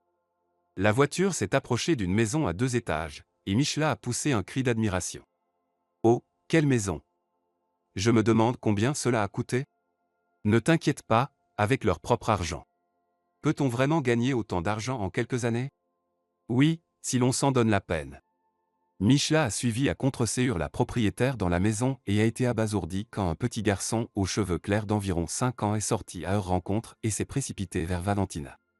Grand-mère, c'est tellement bien que tu sois venue. J'ai attendu si longtemps que tu arrives. Valentina a pris son petit-fils dans ses bras. Nicolas, viens dire bonjour à grand-mère Michla. Le petit a tendu sa main à la visiteuse et s'est présenté de manière adulte. Nicolas. Michla a serré la petite main dans la sienne et a murmuré. Il ressemble tellement à Ernesto, c'est juste une copie. Maintenant, je comprends tout, Valentina. Pourquoi ne m'as-tu rien dit plus tôt? Pourquoi? Est-ce que cela aurait changé quelque chose à l'époque? Est-ce qu'Ernesto savait que Bruna attendait un enfant? Elle n'a pas eu le temps de le lui dire, elle voulait lui faire la surprise le jour de leur mariage. Mais tu sais toi-même ce qui s'est passé ensuite. Peut-être aurais-tu dû lui dire plus tard, il aurait peut-être changé d'avis sur son mariage avec une autre. Il n'est pas nécessaire de remuer le passé maintenant. Nicolas a tout ce qu'il faut. Nous l'aimons et le gâtons, et son grand-père l'adore. Tu sais, Michla, nous n'avons aucune envie de changer quoi que ce soit. Raconte-moi plutôt ce qui t'a poussé à fuir de chez toi. Michla a longuement parlé de sa solitude et de ses tentatives pour raisonner son fils. Elle a raconté à son ami son malheur et sa dernière visite à son fils. La femme était tellement absorbée par le récit qu'elle n'a pas remarqué l'entrée de Bruna dans la maison. Lorsque la visiteuse a fini son récit, la jeune femme a déclaré avec tristesse dans la voix. Il a vraiment touché le fond. D'accord, il a agi ainsi avec moi. Mais expulser sa propre mère de chez lui, c'est horrible. Après ces mots, Michla a fondu en larmes à nouveau, et Valentina et Bruna ont essayé de la réconforter. Vis chez nous, après tout, nous sommes maintenant de la même famille. Tu t'habitueras. Peut-être alors tu trouveras une utilité pour tes compétences. L'adaptation dans ce nouvel environnement a été rapide. Dès le lendemain, Michela a déclaré. Si cela ne vous dérange pas, je vais veiller sur Nicolas. Et en général, vous pouvez me donner n'importe quelle tâche. Michela a rapidement intégré ce nouveau mode de vie, mais quelque part au fond de son âme, la rancune envers son fils était une écharde. Le premier mois, Ernesto a essayé de l'appeler, mais elle ne voulait pas répondre à ses appels. Ensuite, son fils n'a plus donné signe de vie. Ernesto roulait à une vitesse minimale sur la route animée. Un sentiment étrange d'anxiété l'avait poussé à être prudent, apparaissant vers le milieu de la journée. En fin de journée, ce sentiment désagréable continuait de croître, et il ne voulait pas rester dans cette ville étrangère pour la nuit. Il n'avait pas non plus prévenu Félicita de son retour, car il s'était disputé à nouveau avant son voyage. Au cours de la dernière année, l'homme s'était souvent posé la question, combien de temps va-t-elle endurer tout cela? Mais il ne trouvait pas de réponse.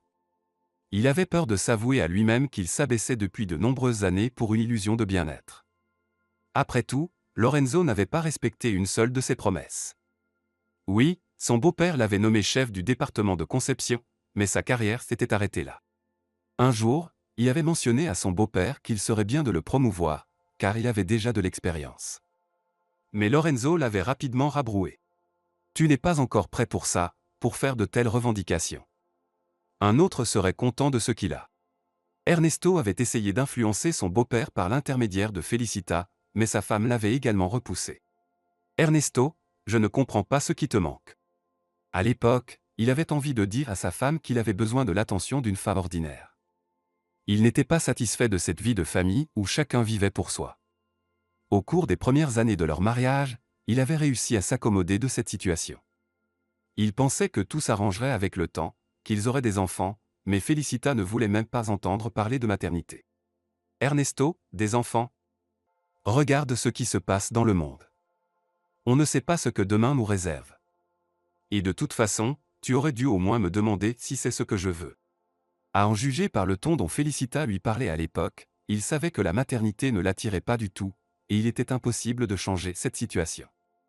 Un jour, Ernesto avait évoqué le divorce, de manière imprudente. Sa femme lui avait répondu tranquillement. Ernesto, divorce dès maintenant, mais souviens-toi que tu partiras d'ici sans rien. Il avait pris cette déclaration brutale de sa femme comme une blague. Félicita, comment peux-tu dire ça? Après près de 10 ans de mariage, je n'ai rien gagné. Elle l'avait examiné de la tête aux pieds d'un regard critique. Peut-être que tu as gagné de quoi t'acheter 2 paires de chaussettes. Mais c'est grâce à mon père. Donc, tu veux dire que je suis inutile et incapable de quoi que ce soit. Mais contrairement à toi, j'ai au moins terminé l'université, tandis que tu passais ton temps à faire la fête dans ta jeunesse. Félicita savait comment riposter. Ernesto, tu sais quelle est notre différence? Tu ne le sais pas. Je vais te le dire. Nous avons un statut différent. Même si tu essaies très fort, tu resteras quand même ce petit garçon effrayé de la campagne qui croyait naïvement au miracle. Mais il n'y a pas de miracle. Il n'existe que dans les contes de fées. Après cet acte humiliant, Ernesto avait envie de claquer violemment la porte et de partir loin, mais il se souvint immédiatement qu'il ne pouvait pas partir car les 2 voitures dans le garage étaient enregistrées au nom de sa femme. Il n'avait même pas sa propre carte bancaire, car son beau-père avait réussi à le convaincre d'ouvrir un compte bancaire familial commun. C'est ma faute si je suis devenu l'esclave de ce couple. Félicita a raison, si je décide de divorcer d'elle, je partirai sans rien. Il se souvint de ce qu'il avait fait il y a quelques années.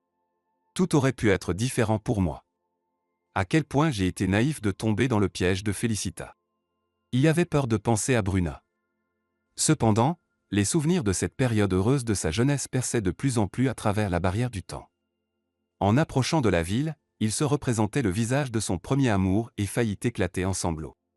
Oui, ma vie aurait été complètement différente si je n'étais pas tombé dans le piège de Félicita et de son père. Avec ces pensées en tête, il monta à son étage et, essayant de ne pas faire de bruit, ouvrit la porte de l'appartement. Le silence régnait partout, mais des bruits étranges provenaient de la chambre à coucher. Il se glissa sur la pointe des pieds dans le couloir et s'arrêta net lorsque la nature des bruits lui devint évidente. Ernesto frappa de toutes ses forces à la porte de la chambre, qui était ornée de mosaïques de verre. Les morceaux de verre tombèrent en tintant sur le sol et 2 corps figés de peur se trouvaient sur le lit. Félicita fut la première à reprendre ses esprits. « Comment oses-tu? Pourquoi ne m'as-tu pas prévenu que tu rentrais aujourd'hui? Et pourquoi devrais-je te prévenir pour cela ?» Ernesto franchit la distance entre la porte et le lit en 2 sauts et gifla sa femme de toutes ses forces. Félicita se mit à crier fort. « Je ne te pardonnerai jamais ça. Tais-toi. » L'amant de sa femme essaya de chercher ses vêtements par terre, mais Ernesto ne le lui permettait pas. Il tira l'homme maigre avec une barbe bien taillée au milieu de la pièce et le frappa. « Et maintenant, sors de chez moi. » Le jeune homme tremblait, mais parvenait à se débattre. Pendant que Ernesto le traînait vers la sortie en ouvrant la porte de l'appartement, il le jeta dans le couloir et referma la porte. Félicita était déjà en peignoir. Elle courait dans l'appartement avec les cheveux en désordre et criait. « Sais-tu au moins qui c'est? Et à quoi bon faire tout ce scandale? Je suis une femme libre et je veux aimer qui je veux. Aime qui tu veux, mais c'est terminé pour moi. Je ne vais pas tolérer ça. » Le mari trompé saisit le sac de voyage laissé dans le hall d'entrée et claqua la porte derrière lui. Félicita le suivit rapidement. « Rends-moi les clés de la voiture. Tu n'es personne. Tu n'es même pas un homme. Aucune fille normale ne voudra vivre avec toi. » Ernesto dévala l'escalier en courant, poursuivi par des insultes et des jurons. « Mon père te réduira en bouillie. Aucune entreprise respectable ne te prendra. » Ernesto arriva dehors et prit une grande bouffée d'air frais. Une idée saugrenue lui traversa l'esprit, il pouvait prendre la voiture. Il en fit le tour rapidement et se dirigea dans la rue en chantonnant à voix basse la chanson préférée de sa mère. Les passants le regardaient d'un air méfiant, mais il ne prêtait pas attention à leur regard, car il se sentait léger et bien dans sa peau. Ernesto se dirigea résolument vers un bar. Toute la nuit, il noya sa douleur et son chagrin dans l'alcool. Il raconta à un compagnon de hasard sa mésaventure, et celui-ci l'invita à passer la nuit chez lui. Ernesto se réveilla dans un appartement étranger avec une gueule de bois dévastatrice. Sa tête lui faisait mal et sa bouche était sèche. Cependant, son téléphone portable ne cessait de sonner. C'était son beau-père. Sans préambule, il se mit à hurler contre son gendre. « Comment oses-tu? Lorenzo, peux-tu parler plus calmement ?» Son beau-père cria. « Tu te moques de moi. Écoute, mon cher gendre. Tu ne travailles plus dans ma société. Je te promets la pire des vies. » Ernesto a éteint son téléphone portable. De la cuisine est apparu son partenaire de la veille, tenant maladroitement 2 tasses de café. « Voici, mon ami, une boisson revigorante. Je ne suis pas habitué à la gueule de bois, et je ne vous le conseille pas. En fait, je ne suis pas vraiment amateur de boissons fortes. C'était juste pour célébrer hier soir. » L'homme a demandé avec compréhension. « Ta femme t'a trompé? Tu l'as surprise en flagrant délit? » Exactement. Je l'ai surprise en plein acte. Moi, à ta place, je l'aurais sûrement tuée si elle m'avait fait ça, mais elle est partie toute seule. Après avoir bu sa tasse de café, Ernesto a pris congé de son hôte hospitalier. Ce n'est qu'une fois dehors qu'il a réalisé qu'il n'avait même pas demandé le nom de cet homme. C'était mal poli de sa part. Et il aurait pu facilement lui voler ses poches. En pensant à l'argent, Ernesto s'est précipité vers le distributeur automatique de billets le plus proche, mais sa carte était bloquée. Il avait une petite somme d'argent dans son sac de voyage, alors il a décidé de continuer à célébrer sa nouvelle vie de célibataire. Les souvenirs des événements qui ont suivi étaient flous pour Ernesto. Il se souvenait seulement être monté dans un train ou un tramway. Il s'était ensuite réveillé avec une terrible migraine et avait découvert qu'il était assis près d'un mur dans un endroit inconnu. La ville scintillait au loin, mais il n'était pas sûr s'il s'agissait d'une ville ou d'une petite localité.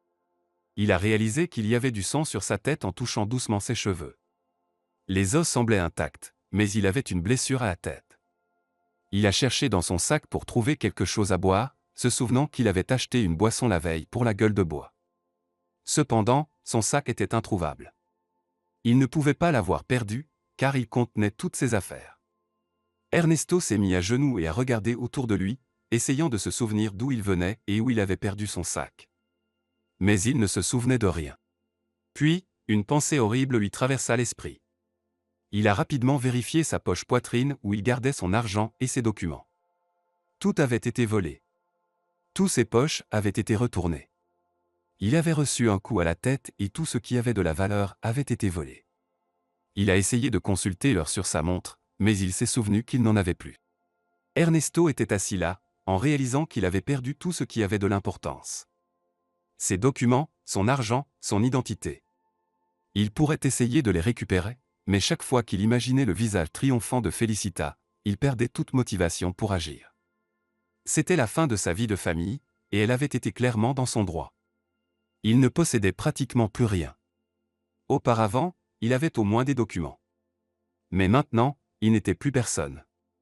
Peut-être qu'il pourrait essayer de les restaurer, mais quand il imaginait le visage triomphant de Félicita, il perdait toute motivation pour agir. L'homme a ramassé un bâton quelconque et s'est dirigé vers les lumières. Il atteindrait son but, et là-bas, il verrait ce qu'il y avait de l'autre côté. Il avait très soif, au point d'en avoir la nausée. C'est pourquoi, lorsqu'il a vu une fontaine en bordure de route, il a failli éclater en larmes de joie. Ernesto s'est précipité vers la fontaine, mais il n'a pas eu le temps de prendre quelques gorgées qu'il a entendues derrière lui. Vous auriez pu emporter un récipient au moins, vous, les ivrognes. Prendre de l'eau de cette fontaine est répugnant. Il se retourna brusquement. Une vieille dame se tenait près de la clôture d'une maison privée, le fixant du regard. « Bonjour, madame. Je vous prie de m'excuser. Je ne suis pas un ivrogne. J'ai été frappé à la tête hier, je ne me souviens pas de ce qui s'est passé. On m'a volé tous mes documents et mon sac. Pourriez-vous me dire dans quelle ville nous sommes? D'où viennent tous ces acteurs, je me le demande? Chaque jour, un nouveau personnage. Et pourtant, les histoires ne se répètent jamais, répondit-elle en se retournant pour se diriger vers sa maison.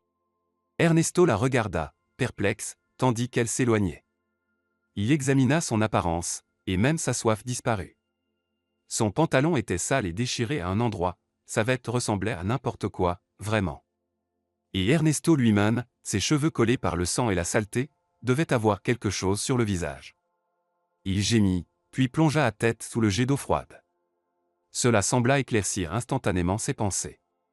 Il nettoya autant que possible sa veste et son pantalon, mais cela les rendit encore pires, en plus du fait qu'il faisait terriblement froid. Je dois continuer. Je me réchaufferai et je sécherai, se dit-il. Ernesto ne savait pas combien de temps il avait marché. 2 heures, peut-être 3, et il semblait que ce n'était pas très loin, mais chaque pas devenait de plus en plus difficile. Il comprenait que se baigner dans de l'eau glaciale n'avait rien apporté de bon. Non seulement il était trempé de la tête aux pieds, mais il semblait aussi que la température montait. Il n'aurait jamais pensé que cela pouvait réellement arriver. Il y a seulement 2 jours, il se promenait en ville en costume cher, dans une voiture de luxe. Et maintenant? Maintenant, il était pire qu'un sans-abri. Parce que les sans-abri savent au moins où se ressourcer ou trouver quelque chose à manger. Soudain, une gare apparut devant Ernesto. Il se sentit un peu soulagé. Il accéléra le pas. Depuis la gare, il pourrait rejoindre l'un de ses amis. Il expliquerait qu'il s'était fait voler. Bien que, probablement, tout le monde était déjà au courant de ce qui lui était arrivé, et personne ne voudrait gâcher sa vie en l'aidant. Ernesto peina pour monter sur le quai. Il regarda autour de lui, étonné. C'était une gare inconnue. Bien qu'il ne se rendît pas souvent à la gare de chemin de fer de sa propre ville, il aurait pu la reconnaître. L'homme regarda le panneau d'affichage. Pourquoi soupirer? Hier était bien, aujourd'hui ne l'est pas. Une voix joyeuse le tira de ses pensées. Il se retourna avec irritation. Devant lui se tenait une femme sans abri coloré. Une veste sale, un œil au beurre noir, sans dents devant. Pourquoi tu me fixes comme ça? Tu m'aimes bien? Eh bien, toi aussi, tu n'as pas l'air si mal. Je ne t'ai pas vu ici. Si tu veux, je peux te réchauffer, et j'ai de quoi boire. Ernesto faillit s'évanouir. Il était déjà mal en point, et après ces paroles, son imagination débordante lui montra plusieurs scénarios possibles. Merci, je n'ai besoin de rien, répondit-il en se détournant et en se dirigeant rapidement vers la gare. La dame, visiblement vexée, cria derrière lui. Tu le regretteras plus tard, tu demanderas de l'aide, et je ne te la donnerai pas. Ernesto se précipita à l'intérieur et ferma la porte derrière lui. Bruna, quand reviens-tu maintenant? Maman, j'essaierai d'être de retour demain. Eh bien, débrouille-toi. Nous nous en sortirons ici si nécessaire. Bruna se préparait à se rendre en ville pour faire des achats. Elle devait acheter des médicaments pour les oiseaux, de la nourriture. Elle prenait toujours le train car enfin, cette option était disponible pour se rendre dans leur ville. De plus, elle avait besoin de passer du temps à la maison, car elle passait de plus en plus de temps à la ferme. Récemment, elle avait été attirée par cet endroit comme par un aimant. Bruna essayait de ne pas montrer son inquiétude, mais elle écoutait attentivement chaque mot sur Ernesto. Elle regrettait que Michla ne parle presque jamais de son fils. Et aussi de sa fille. Bien que Samantha appelait périodiquement, ce n'était que pour demander de l'argent à sa mère. Ce qui était le plus étrange, c'est que pendant 5 ans, sa fille n'avait jamais demandé où sa mère s'était installée après l'incendie.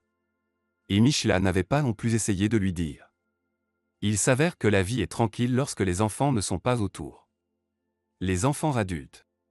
Bruna sortit de la gare et décida d'entrer dans le buffet de la gare.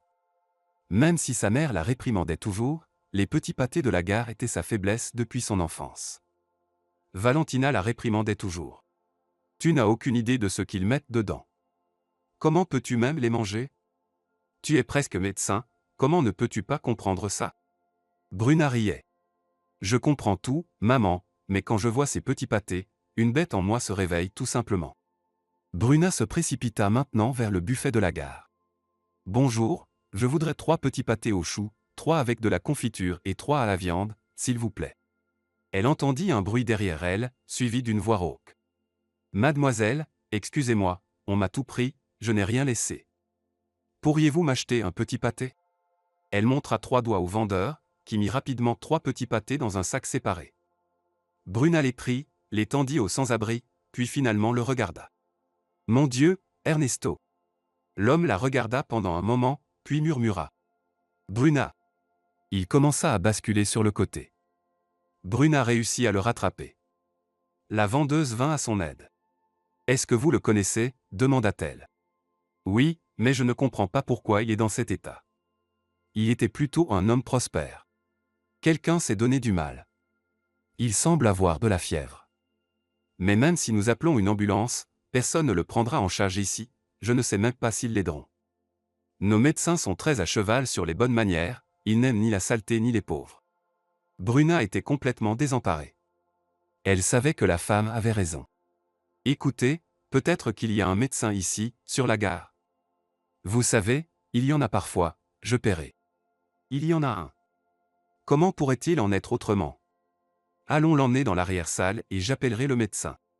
Ernesto commençait à reprendre ses esprits. Il marmonnait quelque chose.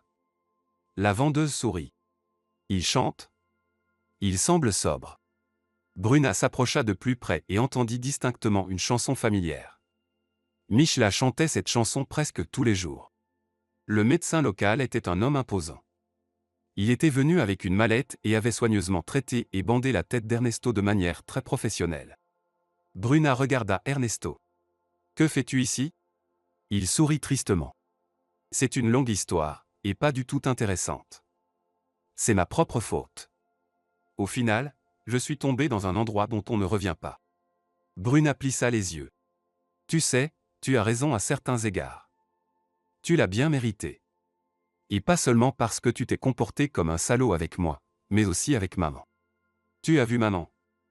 Où est-elle? Comment va-t-elle? J'ai essayé de l'appeler à l'époque, mais elle n'a pas décroché. Enfin, pourquoi je me justifie? Tu as raison. Hier encore, j'étais sûr d'être très cool et respecté, et aujourd'hui je me retrouve sous une clôture, complètement inutile. Ernesto soupira, et Bruna commença à le plaindre énormément.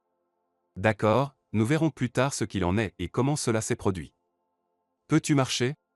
Probablement, je peux. Mais où vais-je? Et surtout, pourquoi? Nous allons chez moi, tu pourras te laver. Je te trouverai quelque chose à porter. Et mon mari? Eh bien, ça ne te concerne plus.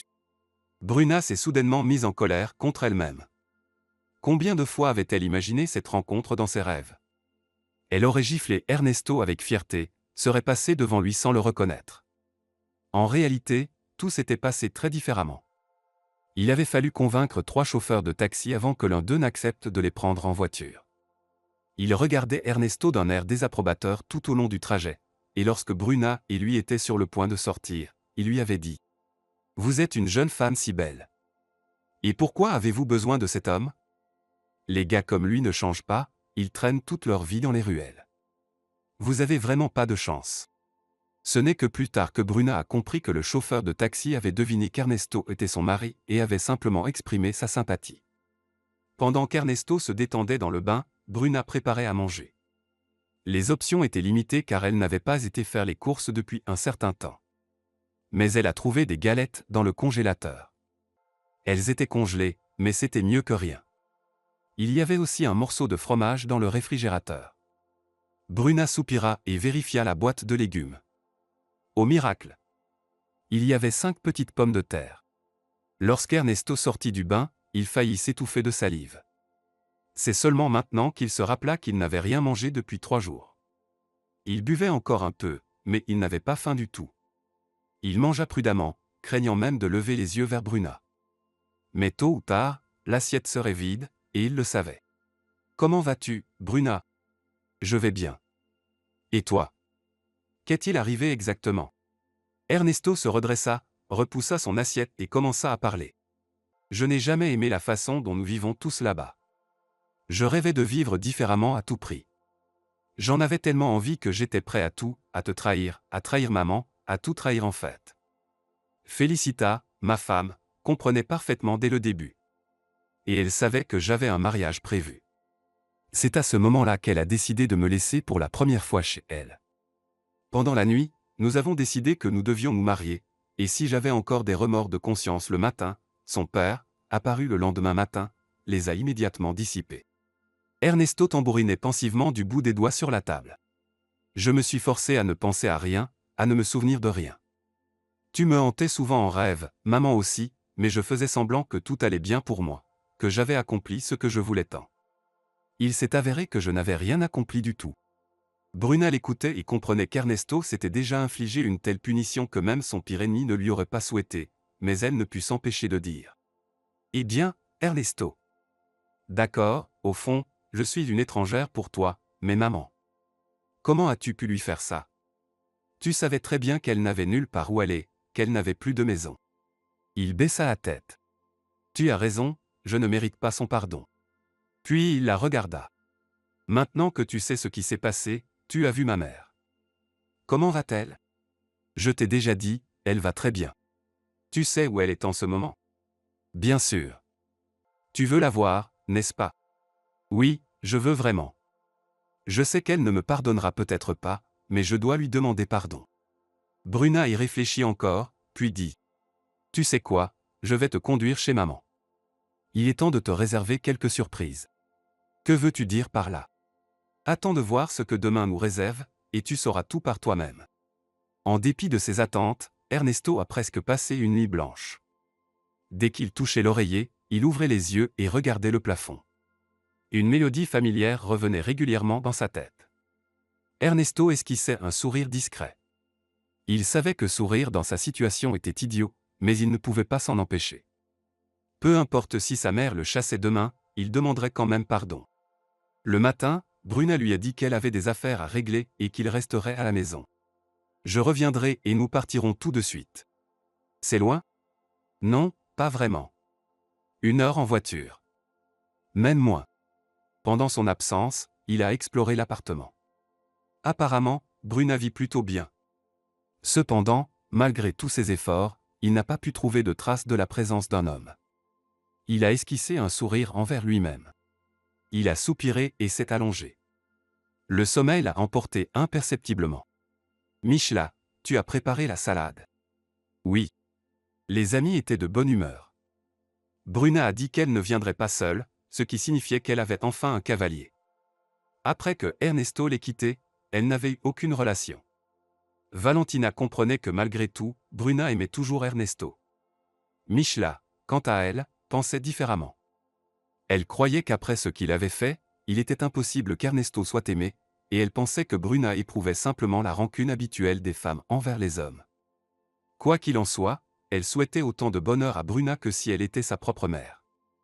Valentina s'est assise. « Michla, comment tu le trouves, ce gars ?» Michla a haussé les épaules. Peu importe, Valentina, du moment que Bruna l'aime, du moment qui lui plaît. Valentina s'est levée. Michla a regardé par la fenêtre. Regarde, c'est la voiture de Bruna.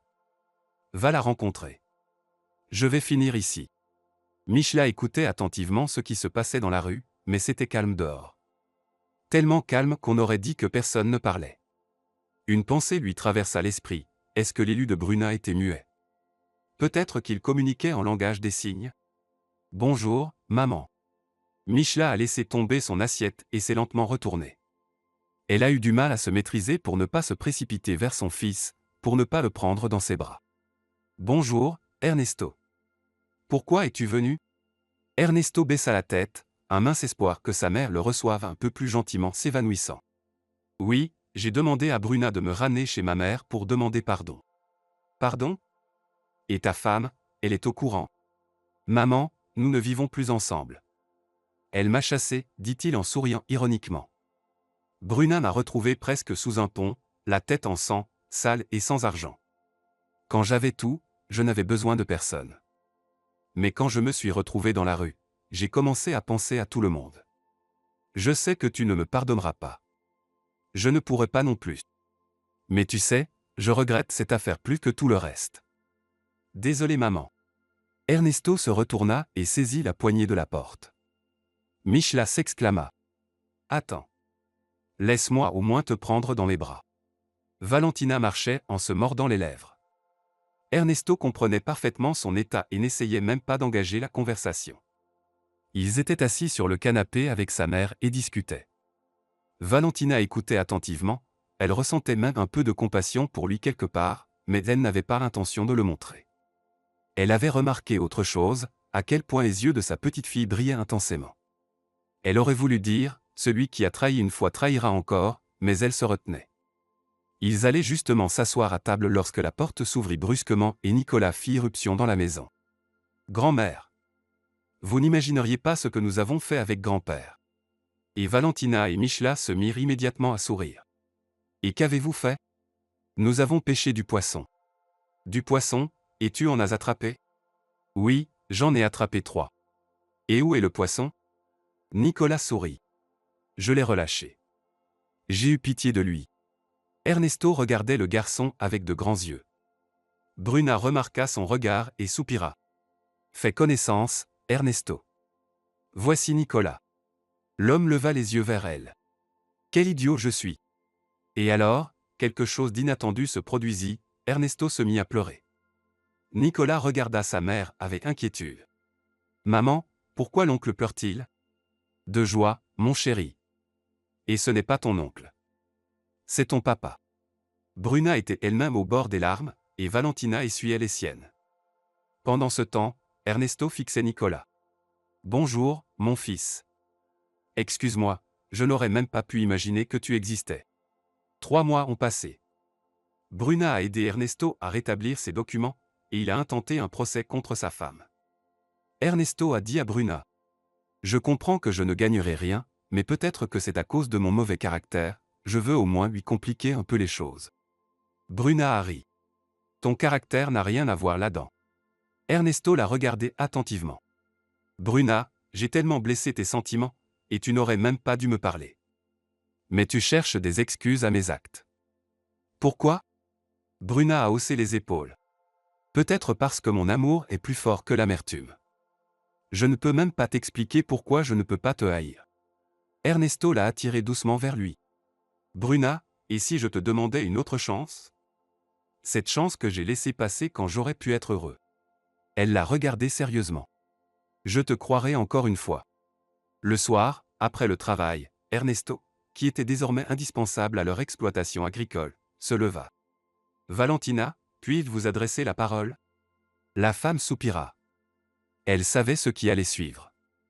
Bruna baissa les yeux, Nicolas était plein d'anticipation et Michla regarda sévèrement son fils. Valentina, je comprends que vous ne vouliez probablement pas me voir en tant que votre gendre, mais je voudrais quand même demander la main de votre fille à nouveau.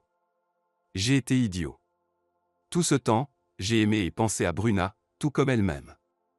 Permettez-moi de vous prouver que je peux être différent. Valentina fit un geste de la main en essuyant ses larmes. Ernesto, poussé par ses émotions, la prit dans ses bras. Plus tard, autour de la table, alors que Valentina et Bruna étaient partis quelque part, Michela s'approcha de son fils. « Écoute, Ernesto, je veux que tu saches quelque chose. Tu as humilié cette fille, sa mère, tu as fait grandir un enfant sans père. Tu m'as aussi blessé. Sache que si tu blesses à nouveau Bruna, je te réglerai ton compte de mes propres mains. » Ernesto la regarda droit dans les yeux. « Non, maman, je ne te laisserai pas te retrouver en prison à cause de moi. Et ne compte pas sur nulle part où te cacher, car nous prévoyons au moins un, voire deux autres enfants. » Michela enlaça son fils. À cet instant précis, elle souhaita que le temps s'arrête, car elle n'avait jamais ressenti une telle paix intérieure.